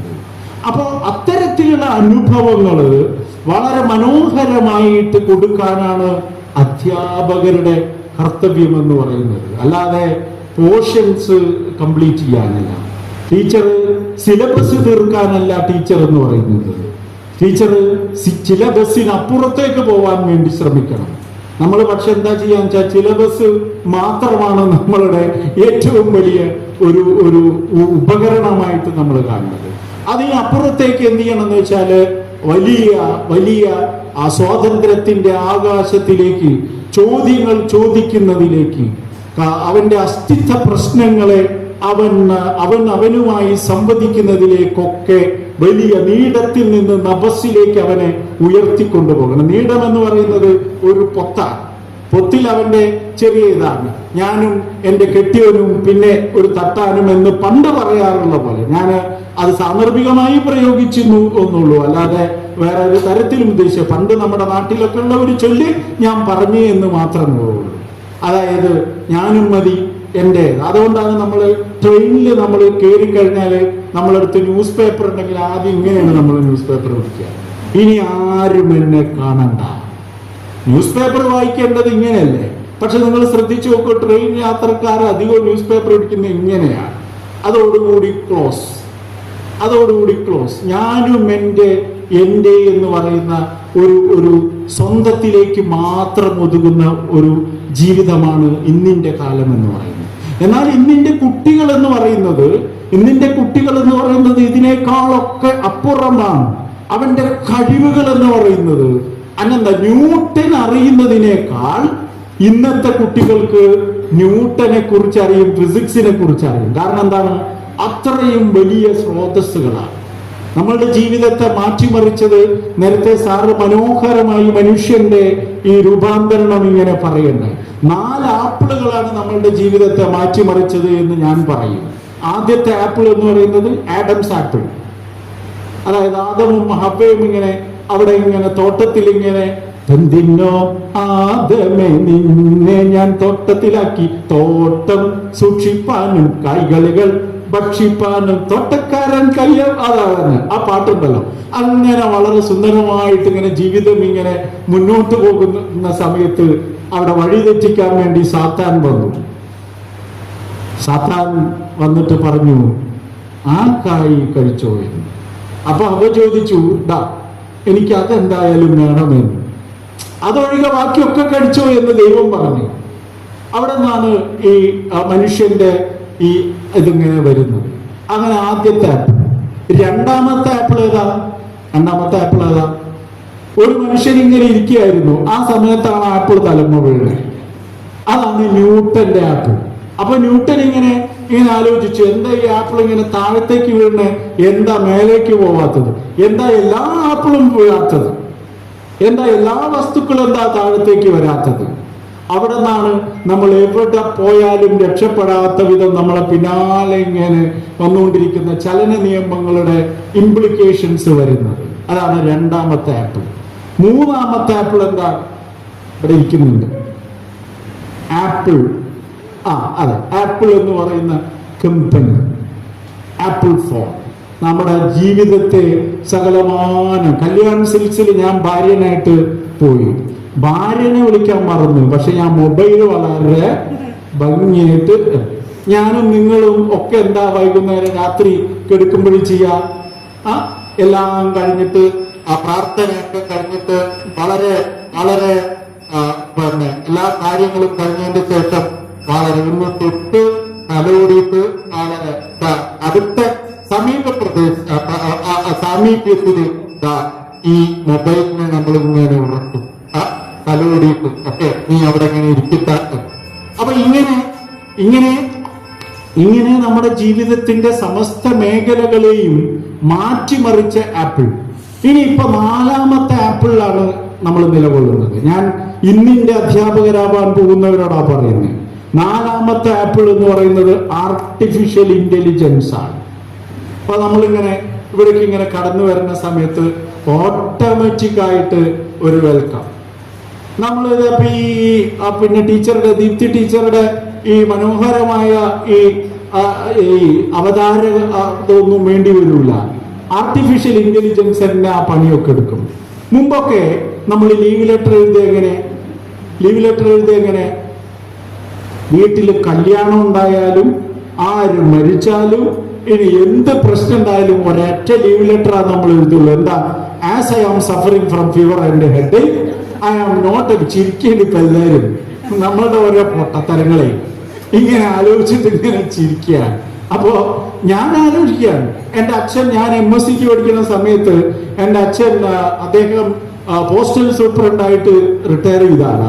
അപ്പൊ അന്ന് ഇങ്ങനെ ഒരു അസുഖമൊക്കെ വന്നിട്ട് ഓഫീസിലേക്ക് പോകാൻ പറ്റിയില്ല. അപ്പൊ മോനെ നീ ലീവ് ലെറ്റർ ഒന്ന് എഴുതി കൊണ്ടുകൊടുക്കണം എന്ന് പറഞ്ഞിട്ട് എന്നെ ഏൽപ്പിക്കുക. അപ്പൊ ഞാനിങ്ങനെ എഴുതുന്നു, as I am suffering from, പനിയായിരുന്നു അച്ഛന്, പിന്നെ as I am suffering from fever and head, I am not able to attend the office for tomorrow, grand me leave. ആ ഗ്രാൻഡിന്റെ സ്പെല്ലിങ്ങും ഞാൻ തെറ്റിച്ചു. ഞാൻ അന്ന് എഴുതിയത് GRAND ആണ്. അന്നാണ് എൻ്റെ അച്ഛൻ MSc, ഞാൻ യൂണിവേഴ്സിറ്റി റാങ്ക് ഹോൾഡറാണ് MSc. ഞാൻ എന്നെ കുറച്ചൊന്ന് പൊക്കുകയാണ്, തള്ളു എന്ന് പറയും. പക്ഷേ എൻ്റെ ഗ്രാൻഡ് എന്ന് പറയുന്ന സ്പെല്ലിംഗ് അവിടെ തെറ്റി. ഇന്റർമീഡിയറ്റ് പാസ്സായിട്ടുള്ള വെറും അതിലേക്ക് കഷ്ടിമുട്ടി ജീവിതത്തിന്റെ എല്ലാ പ്രാരാബ്ദങ്ങളും 8ാം ക്ലാസ് കഴിഞ്ഞപ്പോ ജീവിതത്തിന്റെ എല്ലാ പ്രാരാബ്ദങ്ങളും മനസ്സിലാക്കിയിട്ട് ബോംബെയിലേക്ക് കള്ളവണ്ടി കയറിയിട്ടുള്ള എൻ്റെ പ്രിയപ്പെട്ട പിതാവ് എൻ്റെ പിന്നെ ജീവിതത്തിലെ ഞാൻ മാതൃക ഈ ആര് എന്ന് ചോദിച്ചാൽ എനിക്ക് പറയാനുള്ള എൻ്റെ പ്രിയങ്കരനായ പിതാവ് എന്നോട് പറഞ്ഞു തരികയാണ്, മോനെ ഗ്രാൻഡിന്റെ സ്പെല്ലിങ് തെറ്റാണ്. അന്നാണ് ഞാൻ ഗ്രാൻഡിന്റെ സ്പെല്ലിങ് മനസ്സിലാക്കുന്നത്. അപ്പൊ എല്ലാത്തിനും നമുക്ക് ഒരേ ലീവ് ലെറ്ററാണ്. ഇന്ന് എൻ്റെ റിസർച്ച് സ്കോളേഴ്സ് ഒക്കെ എനിക്ക് ആബ്സെന്റ് ആയാല് ലീവ് ലെറ്റർ എഴുതും, മെയിൽ അയക്കും. ലെറ്റർ ഒന്നും തരൂല, മെയിൽ അയക്കും. ആ മെയിൽ അയക്കുമ്പോൾ due to some extraneous intricacies I am not in a position to access the premises of Central University of Kerala, being a wholehearted and compassionate professorial supervisor, I hope that your good self will be obliged and inducted to not to perceive this as a negligence from my endeavor. So, അപ്പോൾ ഞാൻ എന്ത് ചെയ്യുന്നു വെച്ചാല് ഇത് മൊത്തം copy ചെയ്തിട്ട് ChatGPT ഇടും, please transform into a readable format.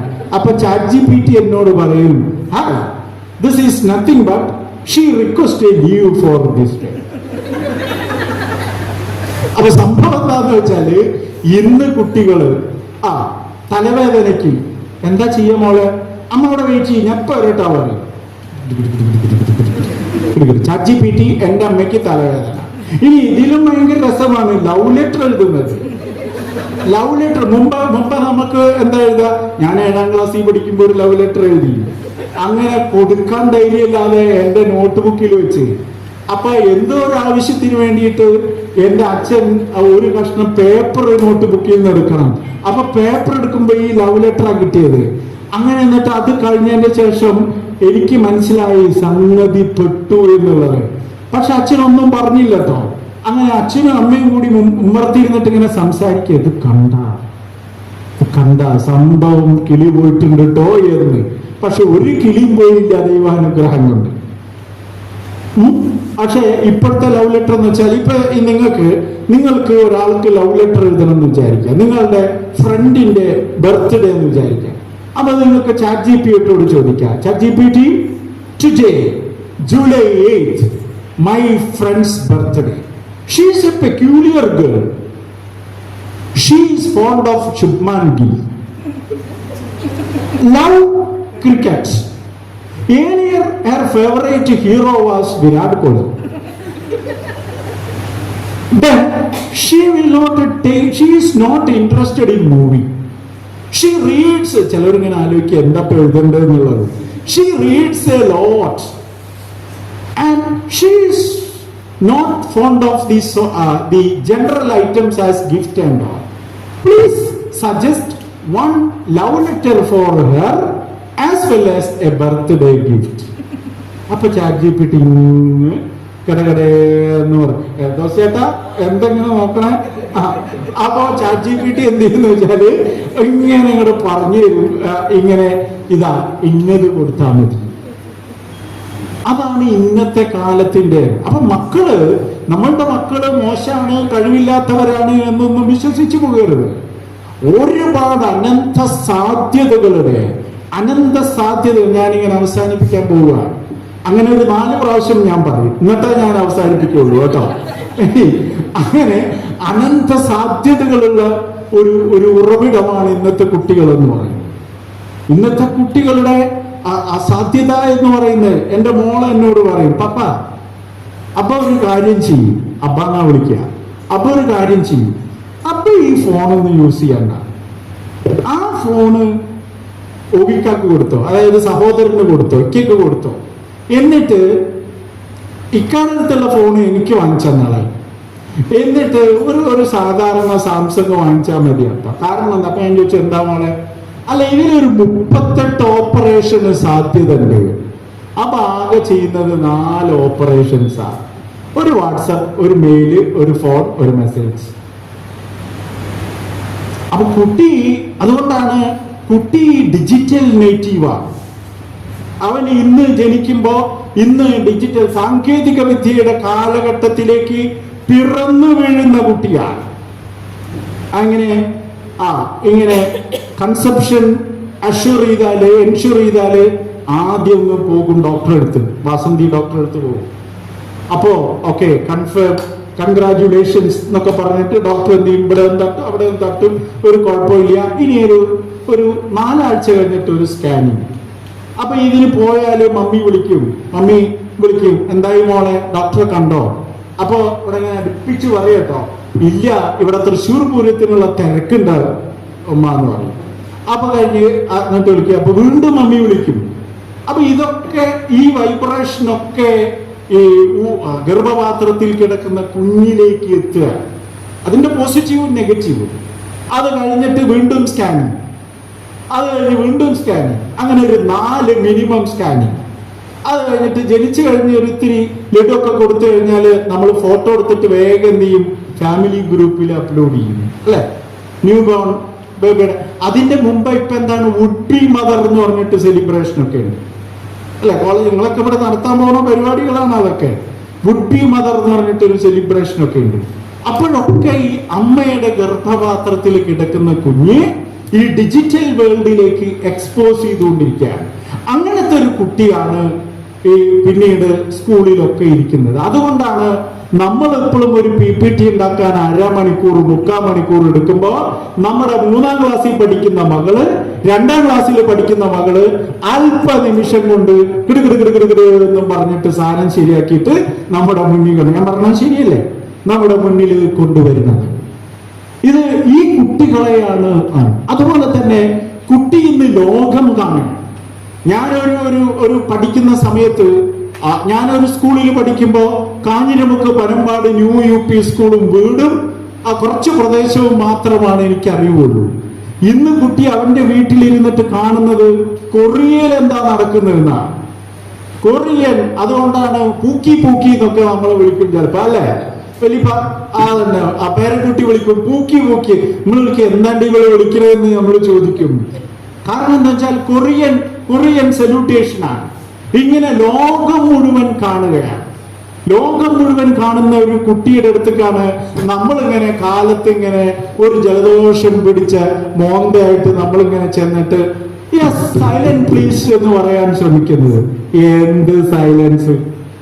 കുട്ടി ചോദിക്കും, ചോദ്യം ചോദിക്കാൻ അവനിഷ്ടാണ്. എന്റെ ചേട്ടന്റെ മോനൊരിക്കൽ ചേട്ടനോട് ചോദിച്ചു, ഇങ്ങനെ താടിയൊക്കെ ഉള്ള ആണ് ചേട്ടൻ. അപ്പൊ ചേട്ടനോട് ചോദിച്ചു, താടിപ്പ എന്താ പ്രസവിക്കാത്തത്?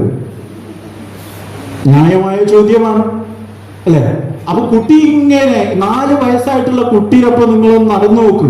വെറുതെ നിങ്ങളൊക്കെ നടക്കണം, നിങ്ങളൊക്കെ ഒന്ന് നടക്കു നോക്ക്. അപ്പൊ കുട്ടിയുടെ ഒരു ഇൻക്വിസിറ്റീവ്നെസ് നിങ്ങൾ കാണാം. ചന്ദ്രൻ എന്താ അവിടെ നിൽക്കല്ലേ? എന്നെ ചന്ദ്രനേതാ വേഗം ഇങ്ങനെ കറങ്ങുന്നുണ്ടല്ലോ, മറ്റു നക്ഷത്രങ്ങളൊക്കെ എന്താണ് ഇവിടെ കറങ്ങാത്തത്, എന്താ നമുക്ക് കാണാത്തത്? അപ്പൊ നമ്മൾ ഈ ദൃശ്യത്തിൽ മോഹൻലാൽ പറയുന്ന പോലെ നമ്മൾ പറയും അത് നമുക്ക് പിന്നെ ചർച്ച ചെയ്യാം എന്ന് പറയും. എപ്പോഴും അധ്യാപകർ അങ്ങനെയാണ്. അത് നമുക്ക്, ഞാൻ ഇവിടുത്തെ അധ്യാപകരല്ല ഞാൻ പറയണത്, ഒന്നും വിചാരിക്കണ്ട കേട്ടോ. നമ്മൾ അധ്യാപകരാവാൻ പോകുന്നവരോടാ പറയുന്നത് പിന്നെ ചർച്ച ചെയ്യാന്ന്. പിന്നെ എന്ന് പറയുന്ന ഒരു വാക്ക് കുട്ടിക്ക് ഉണ്ടാവാൻ പാടില്ല. അപ്പോ ഞാൻ എൻ്റെ സംസാരം ഞാൻ സംഗ്രഹിക്കാൻ പോവുകയാണ്, സംഗ്രഹിക്കുന്നില്ല ഇനി. അപ്പൊ അതുകൊണ്ട് വർത്തമാനത്തിന്റെ ലോകമെന്ന് പറയുന്നത് സാങ്കേതിക വിദ്യകളുടെയും അനന്ത സാധ്യതകളുടെയും അതുപോലെ തന്നെ ഈ അനന്ത സാങ്കേതിക വിദ്യയുടെ ഫലമായിട്ട് മനുഷ്യനെ മറന്നിട്ട്, അപരനെ മറന്നിട്ട് സ്വന്തം നീളത്തിലേക്ക് മാത്രം വരുന്ന ഒരു കലുഷിതമായിട്ടുള്ള വർത്തമാനത്തിലുള്ള കുട്ടികളെയാണ് പ്രിയപ്പെട്ടവരെ നിങ്ങളുടെ മുന്നിൽ അഭിമുഖീകരിക്കാനുള്ളത്.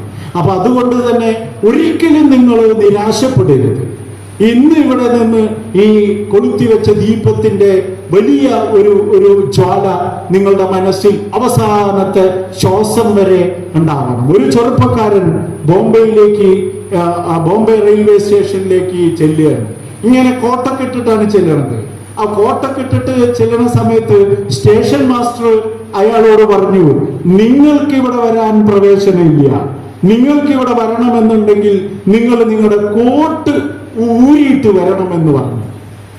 അന്ന് മുതൽ ആ ചെറുപ്പക്കാരൻ തീരുമാനമെടുക്കുകയാണ്, എന്റെ ജീവിതം എന്ന് പറയുന്നത് ഇനി കോട്ടിടാൻ വേണ്ടിയിട്ടുള്ള സമരമായിരിക്കുമെന്ന് തീരുമാനമെടുക്കുകയാണ്.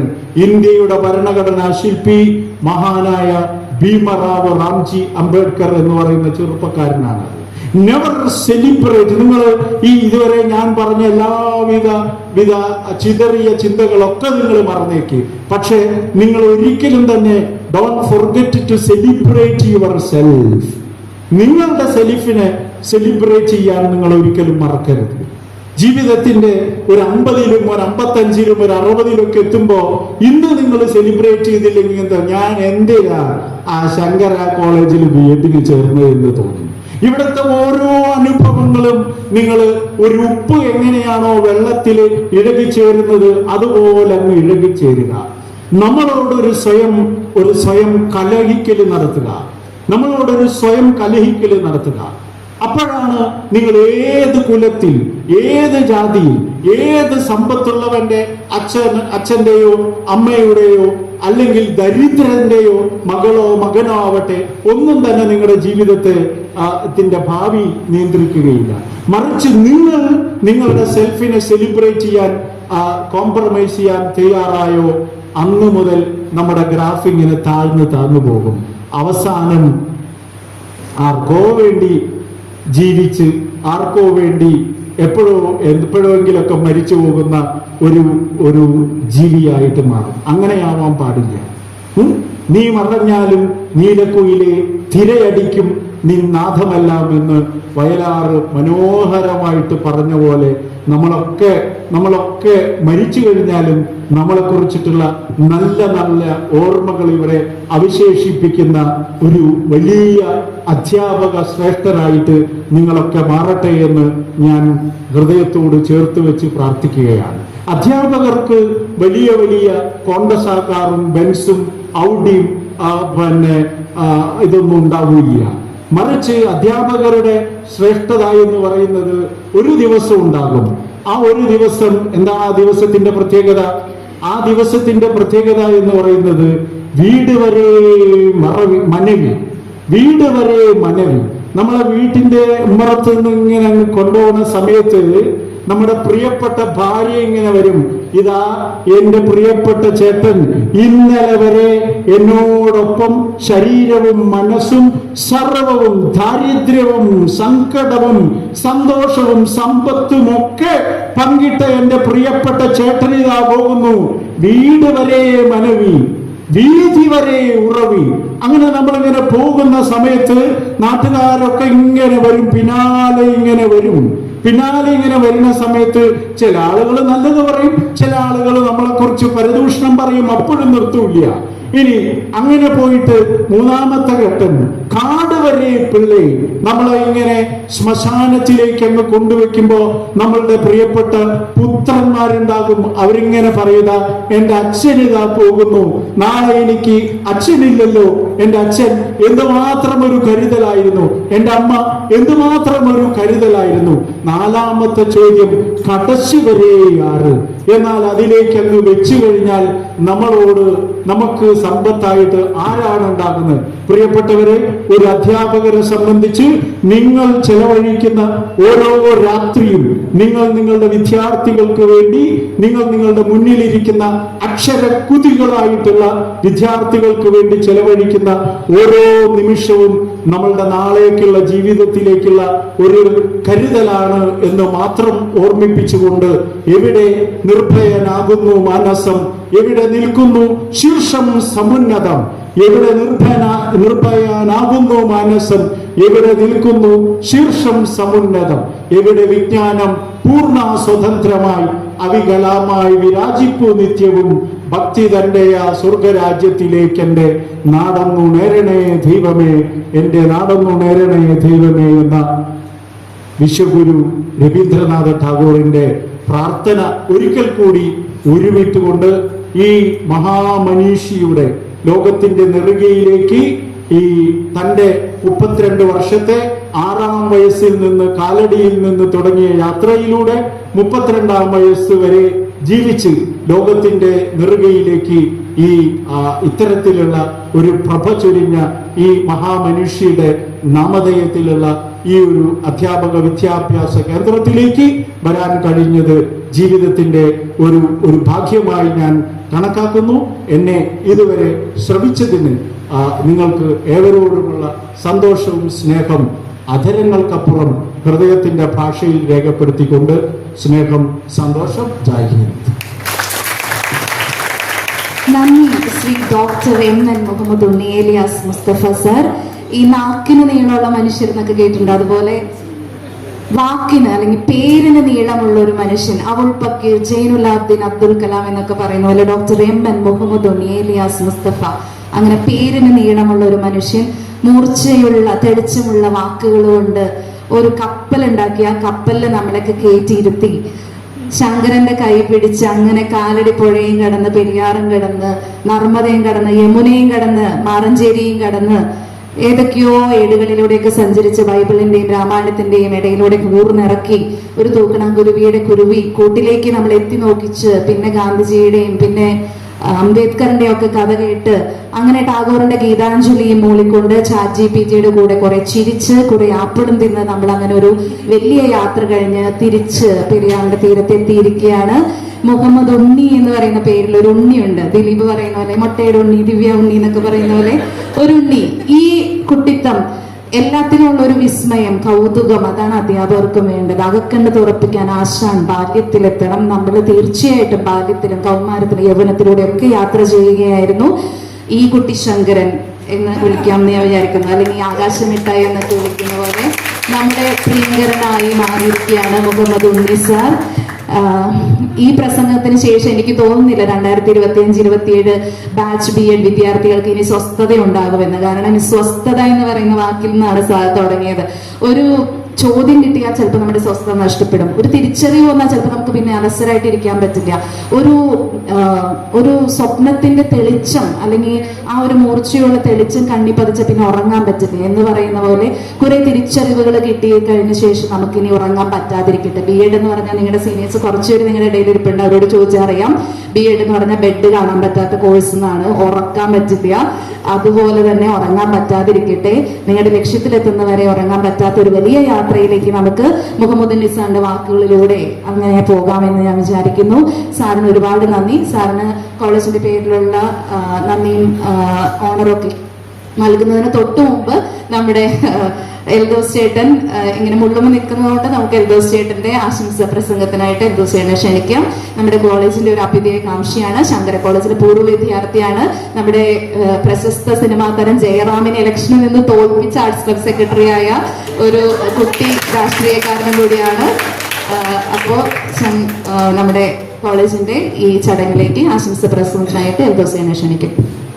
എത്രയും ബഹുമാനപ്പെട്ട നമ്മുടെ ഈ സമ്മേളനത്തിന്റെ അധ്യക്ഷൻ ബി.എഡ് കോളേജിന്റെ പ്രിൻസിപ്പൽ പ്രൊഫസർ അബ്ദുൽ സാർ, നമ്മുടെ ഈ സമ്മേളനം ഔപചാരികമായി ഉദ്ഘാടനം ചെയ്ത മുഹമ്മദ് ഉണ്ണി ഏലിയാസ് മുസ്തഫ എന്ന പേരുള്ള മഹാനായ മനുഷ്യൻ, നമ്മുടെ വൈസ് പ്രിൻസിപ്പൽ പ്രസീത ടീച്ചർ, മറ്റ് ടീച്ചർമാരെ, അധ്യാപകരെ, ഇവിടെ എത്തിച്ചേർന്നിട്ടുള്ള വിദ്യാർത്ഥിനികളെ, രക്ഷിതാക്കളെ, സുഹൃത്തുക്കളെ,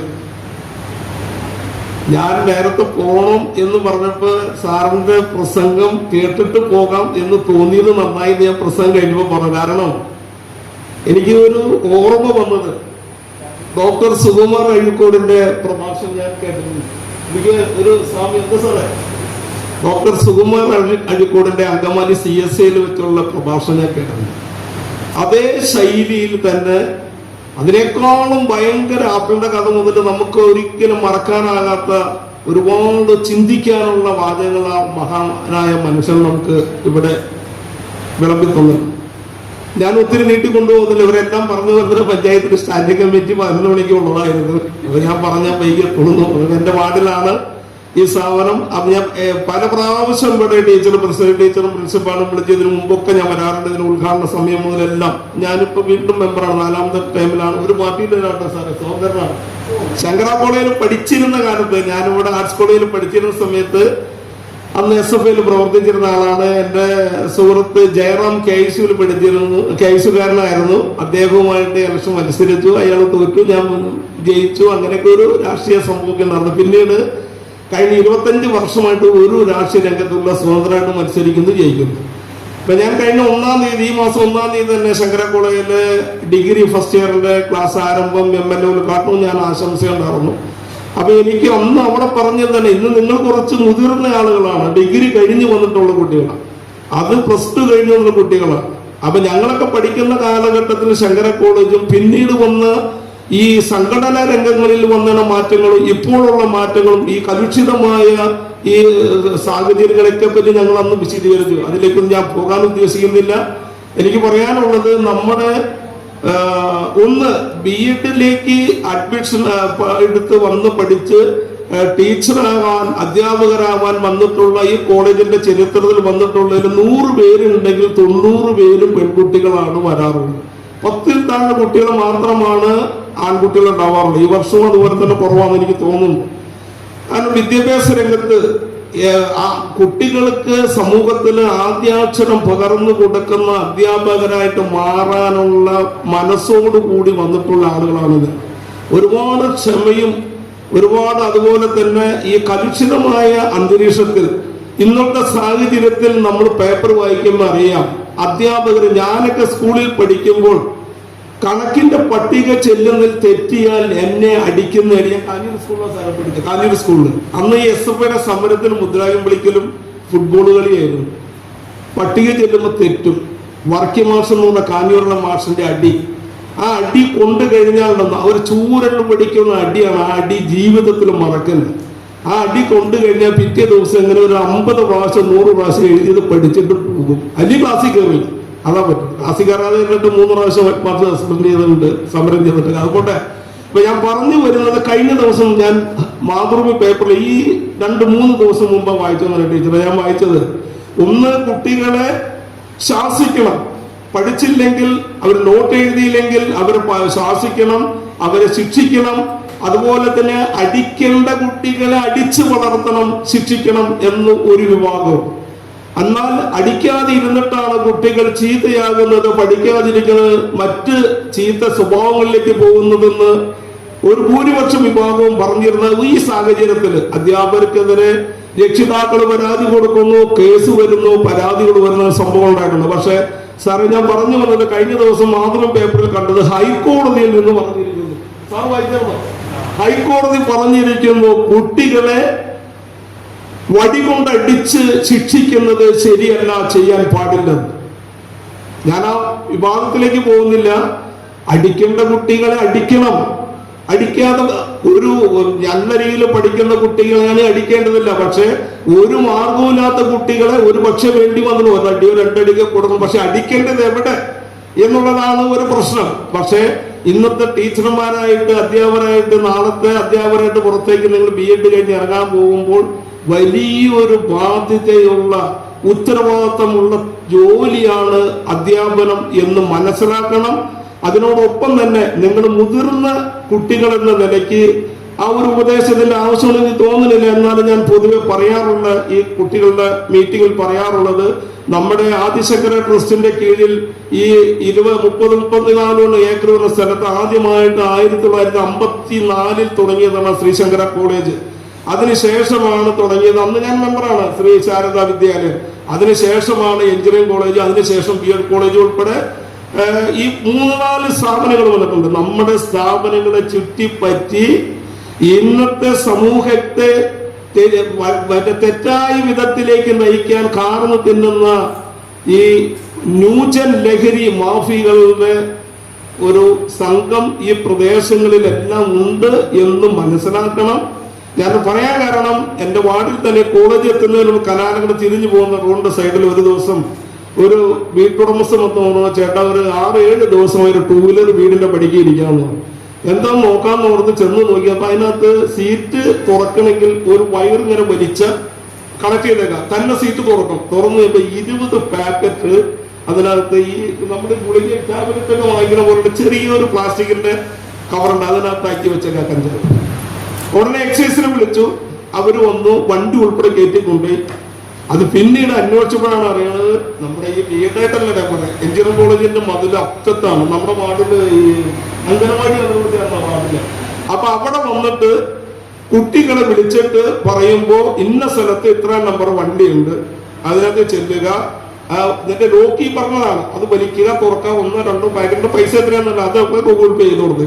അങ്ങനെയുള്ള സംഭവങ്ങൾ ഉണ്ടായിട്ടുണ്ട്. അപ്പൊ ഞാൻ പറഞ്ഞ പോലെ നിങ്ങൾ മുതിർന്ന കുട്ടികളാണ്, ഒരു അധ്യാപകനായി വരാനുള്ള കുട്ടികളാണ്, നിങ്ങൾ ഉപദേശിക്കുന്ന കാര്യം ഉണ്ടായിട്ടില്ല. ഉള്ള അനുഭവം ഞാൻ പങ്കുവെച്ചു എന്നുള്ളൂ. എല്ലാവരുടെയും മനസ്സിൽ വേണം എന്ന് മാത്രം പറഞ്ഞുകൊണ്ടും 2 വർഷത്തെ കോഴ്സ് കഴിഞ്ഞ് നിങ്ങൾ BEd പാസ്സായി കുട്ടികൾക്ക് വളർന്നു വരുന്ന തലമുറയ്ക്ക് ആദ്യാക്ഷരങ്ങൾ പറഞ്ഞു കൊടുത്ത് അവരെ സമൂഹത്തിന്റെ നന്മയിലേക്ക് വളർത്താൻ കഴിയട്ടെ എന്നും നിങ്ങൾക്ക് നല്ല രീതിയിൽ പഠിച്ച് റാങ്കുകളും ക്ലാസ്സുകളും വാങ്ങിക്കാൻ സാധിക്കട്ടെ എന്ന് മാത്രം പറഞ്ഞുകൊണ്ട് മാത്രമല്ല, ഈ കഴിഞ്ഞ 1-ാം തീയതിയിലത്തെ ഡിഗ്രി ഫസ്റ്റ് ഇയറിന്റെ ക്ലാസ്സിൽ തുടങ്ങിയ അന്നത്തെ മീറ്റിംഗിൽ പറഞ്ഞു 18-20ഓളം കുട്ടികൾക്ക് ശങ്കരക്കുടന് റാങ്ക് ലഭിച്ചേക്കാം. എനിക്ക് തോന്നുന്നു ശങ്കരക്കുടന്റെ ചരിത്രത്തിലാണ്, ഞാനൊക്കെ 80, 82, 85 കാലഘട്ടത്തിലാണ് പഠിച്ചത്. അന്നൊക്കെ റാങ്ക് എന്ന് പറഞ്ഞാൽ ഒന്നോ കിട്ടിയെങ്കിലേ ഉള്ളൂ. ഇന്ന് 18-20 പേർക്ക് ശങ്കരക്കുടത്തിന്റെ റാങ്ക് കിട്ടിയേക്കാം. അവർക്ക് എല്ലാം മെമ്മന്റ് കൊടുത്ത് ആദരിച്ചു. അതുപോലെ നമ്മുടെ BEd അതെ, നമ്മുടെ കോളേജ് ആദിശങ്കര ട്രസ്റ്റിന്റെ കീഴിലുള്ള സ്ഥാപനങ്ങളിൽ പഠിക്കാൻ അഡ്മിഷൻ കിട്ടാൻ കുട്ടികൾ ക്യൂ നിൽക്കുകയാണ്. കാരണം ആലുവ MLA മറ്റേ അൻവർ സാദത്ത് പറഞ്ഞിട്ട് ചെങ്ങമനാട് ഉള്ള കോൺഗ്രസിന്റെ മണ്ഡലം കമ്മിറ്റി പ്രസിഡന്റ് പറഞ്ഞിട്ട് അയാളുടെ മകന് വേണ്ടി വന്നത് മറ്റേ കമ്പ്യൂട്ടർ സയൻസിനാണ് വേണ്ടി വന്നു കഴിഞ്ഞപ്പോ 90% അല്ല 80% മാർക്കിൽ കൂടുതലുള്ള കൊടുക്കുള്ളൂ. 79 പോയിന്റ് ഉണ്ട്, കൊടുത്തില്ല. അവസാനം അതിന് മറ്റേ വേറെ കോഴ്സിലേക്ക് മാറ്റി കൊടുത്തു, വേറെ ബ്രാഞ്ചിലേക്ക്. എന്ന് പറഞ്ഞ പോലെ തന്നെ നിങ്ങൾ മഹത്തായ സ്ഥാപനത്തിലാണ് എത്തിച്ചേർന്നിട്ടുള്ളത്. ജീവിതകാലത്ത് നമുക്ക് ഒരിക്കലും മറക്കാനാകാത്ത മധുരിക്കുന്ന ഓർമ്മകൾ സമ്മാനിക്കുന്ന ഈ 2 വർഷക്കാലം, ഡിഗ്രി പഠിക്കുന്ന 3 വർഷം, PG പഠിക്കുന്ന 2 വർഷക്കാലം എന്നൊക്കെ ഈ കോളേജുകൾ പഠിക്കുന്ന NSS മറ്റ് ക്ലബുകളൊക്കെ ആയിട്ടുള്ള പെരുമാറ്റം എല്ലാ രീതിയിലും നമുക്ക് ഒരിക്കലും ജീവിതത്തിൽ മറക്കാൻ പറ്റാത്ത അനുഭവമായിരിക്കുന്നു മാത്രം പറഞ്ഞുകൊണ്ട് ഈ കോളേജിൽ BEdന് ചേർന്ന മുഴുവൻ കുട്ടികളെയും ഇത് പഠിപ്പിക്കുന്ന വിദഗ്ധരായ അധ്യാപകരെയും പ്രിൻസിപ്പലിനെയും വൈസ് പ്രിൻസിപ്പലിനെയും എല്ലാവരെയും ഒരിക്കൽ കൂടി അഭിനന്ദിച്ചുകൊണ്ട് എല്ലാവിധ ആശംസകളും നേർന്നുകൊണ്ട് നിർത്തുന്നു. നന്ദി, നമസ്കാരം. ഞാൻ പിന്നെ പ്രസംഗിക്കാൻ വന്നതല്ല. എന്നെ ഇവിടെ വിളിച്ചത് എൻ്റെ ഒരു സുഹൃത്ത് അതിലാണ്. അത് അവിടെ നിന്നിങ്ങോട്ട് ഞാനത് ആ ക്ഷണം ഞാൻ സ്വീകരിക്കുകയും അവിടെ നിന്നിങ്ങോട്ട് പ്രിയപ്പെട്ട പ്രസീദ് ടീച്ചർ എല്ലാ കാര്യങ്ങളിലും വിളിച്ച് ഓരോ സമയത്തും അന്വേഷിക്കുകയും കാര്യങ്ങളൊക്കെ ഉണ്ട്. ഇന്നലെ മുതൽ രാജേഷ് ജി എൻ്റെ ഒപ്പം പിന്നെ ഉണ്ടായിരുന്നു. ഒക്കെ പ്രിൻസിപ്പലിനോടും പ്രത്യേകിച്ചും എൻ്റെ നന്ദി ഞാൻ രേഖപ്പെടുത്താൻ വേണ്ടിയിട്ടാണ് എല്ലാ അധ്യാപകരെയും ഞാൻ സ്നേഹത്തോടു കൂടി ചേർത്ത് വെക്കുന്നു. ബിക്കോസ് നന്ദി എന്ന് പറയുന്നത് നമ്മൾ അനുഭവിക്കുന്ന ഓരോ കാര്യത്തിനും നന്ദിയില്ലാതെ നമ്മൾ ജീവിച്ചാൽ അവൻ ഒരു പന്നിയാണ് എന്ന് മനസ്സിലാക്കാം. അപ്പൊ അതുകൊണ്ട് താങ്ക്സ് എ ലോട്ട്. നന്ദി സർ. നന്ദി ശ്രീ എൽദോസ് KT. ഗ്രാമസഭ സ്റ്റാൻഡിംഗ് കമ്മിറ്റി തുടങ്ങി നിരവധി തിരക്കുകൾക്കിടയിലും ഇവിടെ വന്നതിനും ആശംസകൾ നേർന്ന് സംസാരിച്ചതിന് നന്ദി. നാളിതുവരെ കാലടി ഗ്രാമപഞ്ചായത്തിൽ നിന്ന് സാറിലൂടെ ഞങ്ങൾക്ക് ലഭിച്ച, ഈ കോളേജിന് ലഭിച്ചിട്ടുള്ള എല്ലാ സഹായ സഹകരണങ്ങൾക്ക് നന്ദി അറിയിക്കുന്നു. തുടർന്നും നിരവധിയായ സഹായ സഹകരണങ്ങൾ ഞങ്ങൾ പ്രതീക്ഷിക്കുന്നു. ഇപ്പോൾ നമ്മുടെ വിശിഷ്ടാതിഥിയെ ഒരു മെമെന്റോ കൊടുത്ത് പൊന്നാടി അണിയിച്ച് നമ്മൾ ആദരിക്കുകയാണ്. ആദരവ് ഏറ്റുവാങ്ങാൻ ഡോക്ടർ MN മുഹമ്മദ് ഉണ്ണി ഇലിയാസ് മുസ്തഫ ക്ഷണിക്കുന്നു. ആദരവ് നൽകുന്നതിനായിട്ട് നമ്മുടെ പ്രിയങ്കരനായ പ്രിൻസിപ്പലിനെയും എൽദോസ് ചേട്ടനെയും വൈസ് പ്രിൻസിപ്പലിനെയും ക്ഷണിക്കുന്നു.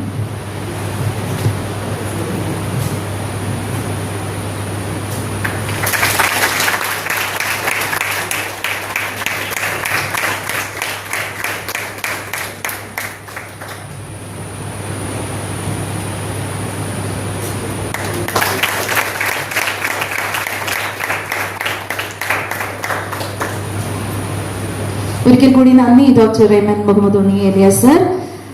വാക്കുകളുടെ സുൽത്താനാകുന്നതിന്, ആശയങ്ങളിലൂടെ ഞങ്ങളുടെ ഉള്ളിൽ ഒരുപാട് വെളിച്ചം പകർന്നു തന്നതിന്, ഇന്ന് ഈ മുഹൂർത്തം ധന്യമാക്കാൻ ഇവിടെ എത്തിച്ചേർന്നതിന്, ഇന്നലെ തന്നെ സാറ് ഇവിടെ എത്തിച്ചേർന്നിരുന്നു. ഈ പ്രോഗ്രാമിന് യാതൊരു തരം ബുദ്ധിമുട്ടും ഉണ്ടാകരുത് എന്നുള്ളത് കൊണ്ട് സാറിന്റെ സ്നേഹത്തിന്, സാറിന്റെ ആത്മാർത്ഥതയ്ക്കൊക്കെ ഒരുപാട് നന്ദി. ഈ ചടങ്ങിന് ഔദ്യോഗികമായിട്ട് നന്ദി അറിയിക്കാനായിട്ട് I invite Dr. Dhanya PV, Assistant Professor of Sanskrit. എല്ലാവർക്കും നമസ്കാരം. വളരെ ബഹുമാനത്തോടെയും അഭിമാനത്തോടു കൂടിയുമാണ് ആദിശങ്കര ട്രെയിനിങ് കോളേജിലെ 2025-27 അധ്യാപക വിദ്യാർത്ഥി സത്രത്തിന്റെ വിദ്യാരംഭ ചടങ്ങിൽ ഞാനിവിടെ നിൽക്കുന്നു. നന്ദി പ്രകാശിപ്പിക്കുക എന്നതാണ് എന്നിൽ നിക്ഷിപ്തമായ കർത്തവ്യം.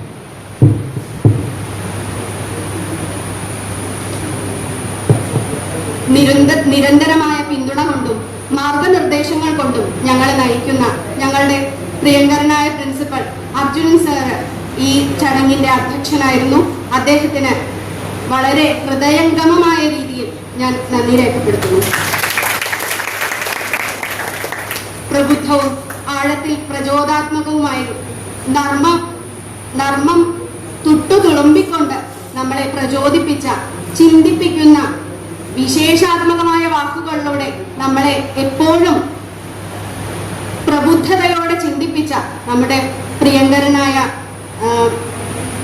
ഉദ്ഘാടക പ്രസംഗകൻ, കാസർഗോഡ് കേന്ദ്ര സർവകലാശാലയുടെ എഡ്യൂക്കേഷൻ ഡിപ്പാർട്ട്മെന്റിന്റെ പ്രൊഫസറും ഡോക്ടർ ഉണ്ണി സാറ്,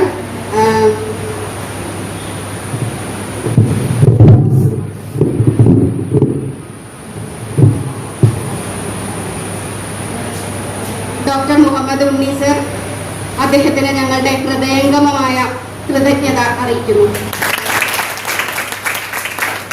ഏവരെയും വളരെ ഊഷ്മളമായി സ്വാഗതം ചെയ്ത് സംസാരിച്ച ഈ കോളേജിന്റെ എല്ലാമായ വൈസ് പ്രിൻസിപ്പൽ പ്രസീത ടീച്ചർക്ക് എത്ര നന്ദി പറഞ്ഞാലും മതിയാകില്ല. പ്രസീത ടീച്ചർക്ക് ഈ അവസരത്തിൽ ഞാൻ നന്ദി രേഖപ്പെടുത്തട്ടെ. കോളേജിന്റെ വിവിധ പ്രവർത്തനങ്ങൾക്ക് നമ്മെ പിന്തുണയ്ക്കുന്ന, ആശംസകൾ അർപ്പിച്ചു സംസാരിച്ച വാർഡ് മെമ്പർ എൽദോസ് സാറിന് ഈ അവസരത്തിൽ പ്രത്യേകം നന്ദി അറിയിക്കുന്നു.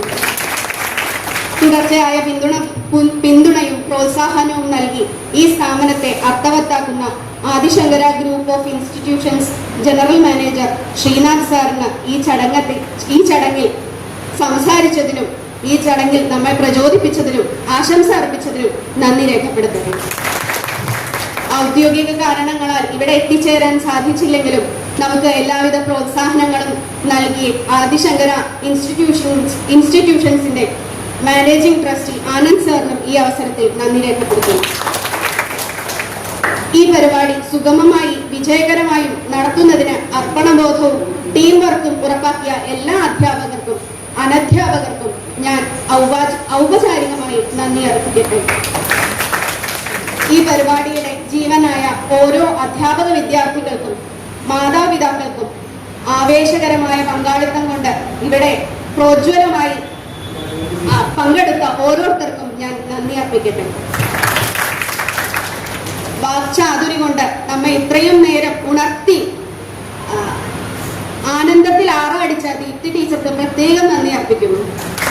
വീണ്ടും വീണ്ടും ഏവർക്കും നന്ദി അർപ്പിച്ചുകൊണ്ട് നിർത്തട്ടെ. നമസ്കാരം. നന്ദി ധന്യ ടീച്ചർ.